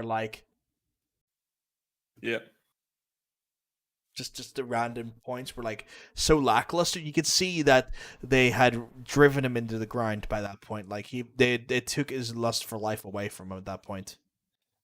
Which was sad because like that character, like did you see? So I had to go back and watch. Did you see some of the matches of Matt Hardy versus EC3 in Impact back in the day?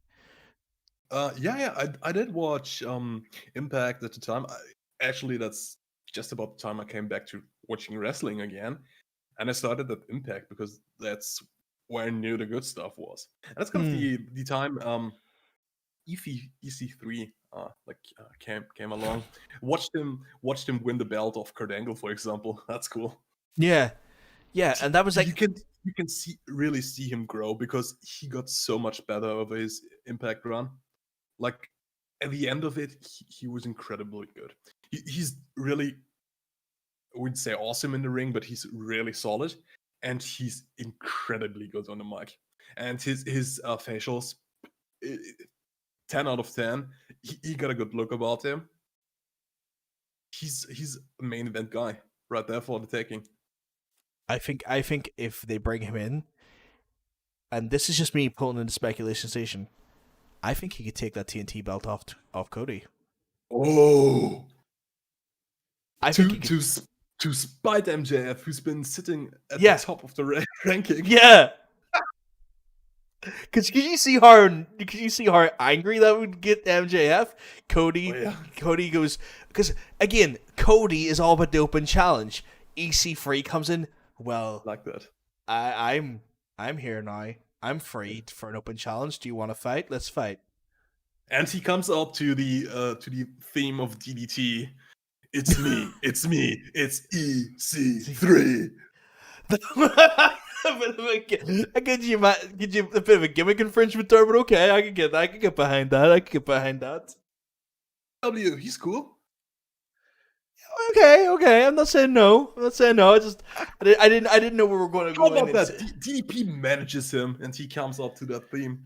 But could that work? I was going to say, doesn't need a manager, and plus, like, DDP is like too in the back pocket of Cody because like his dad and him were like best friends. Like that's a whole thing.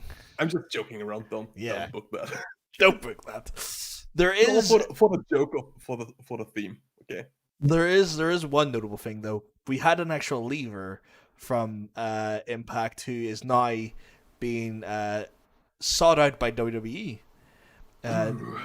One Tesha Blanchard, which is interesting because WWE was recently reported WWE were looking to free themselves of difficult talent, and now they show interest in Tesha Blanchard, and you're kind of like, what? These two things don't work. These two statements are diametrically opposed. Yeah. One of these is not like the other. Yeah. So we have rumors that Tesha Blanchard is being very heavily sought out by WWE. They put feelers out for her, and Tesha Blanchard has reciprocated interest as well. Mm-hmm. So I know because Fightful reported AEW wouldn't try to bring her in, although Big Swole spoke out on social media. Said that Tessa's best move would be to go to AEW because she can grow there, and her father, who's a pastor, is there to guide her spiritually. Her words, not mine. But I feel like AEW is a little bit more sensitive about stuff like that. I wouldn't put it past them to hire her at all, but maybe like in the current climate.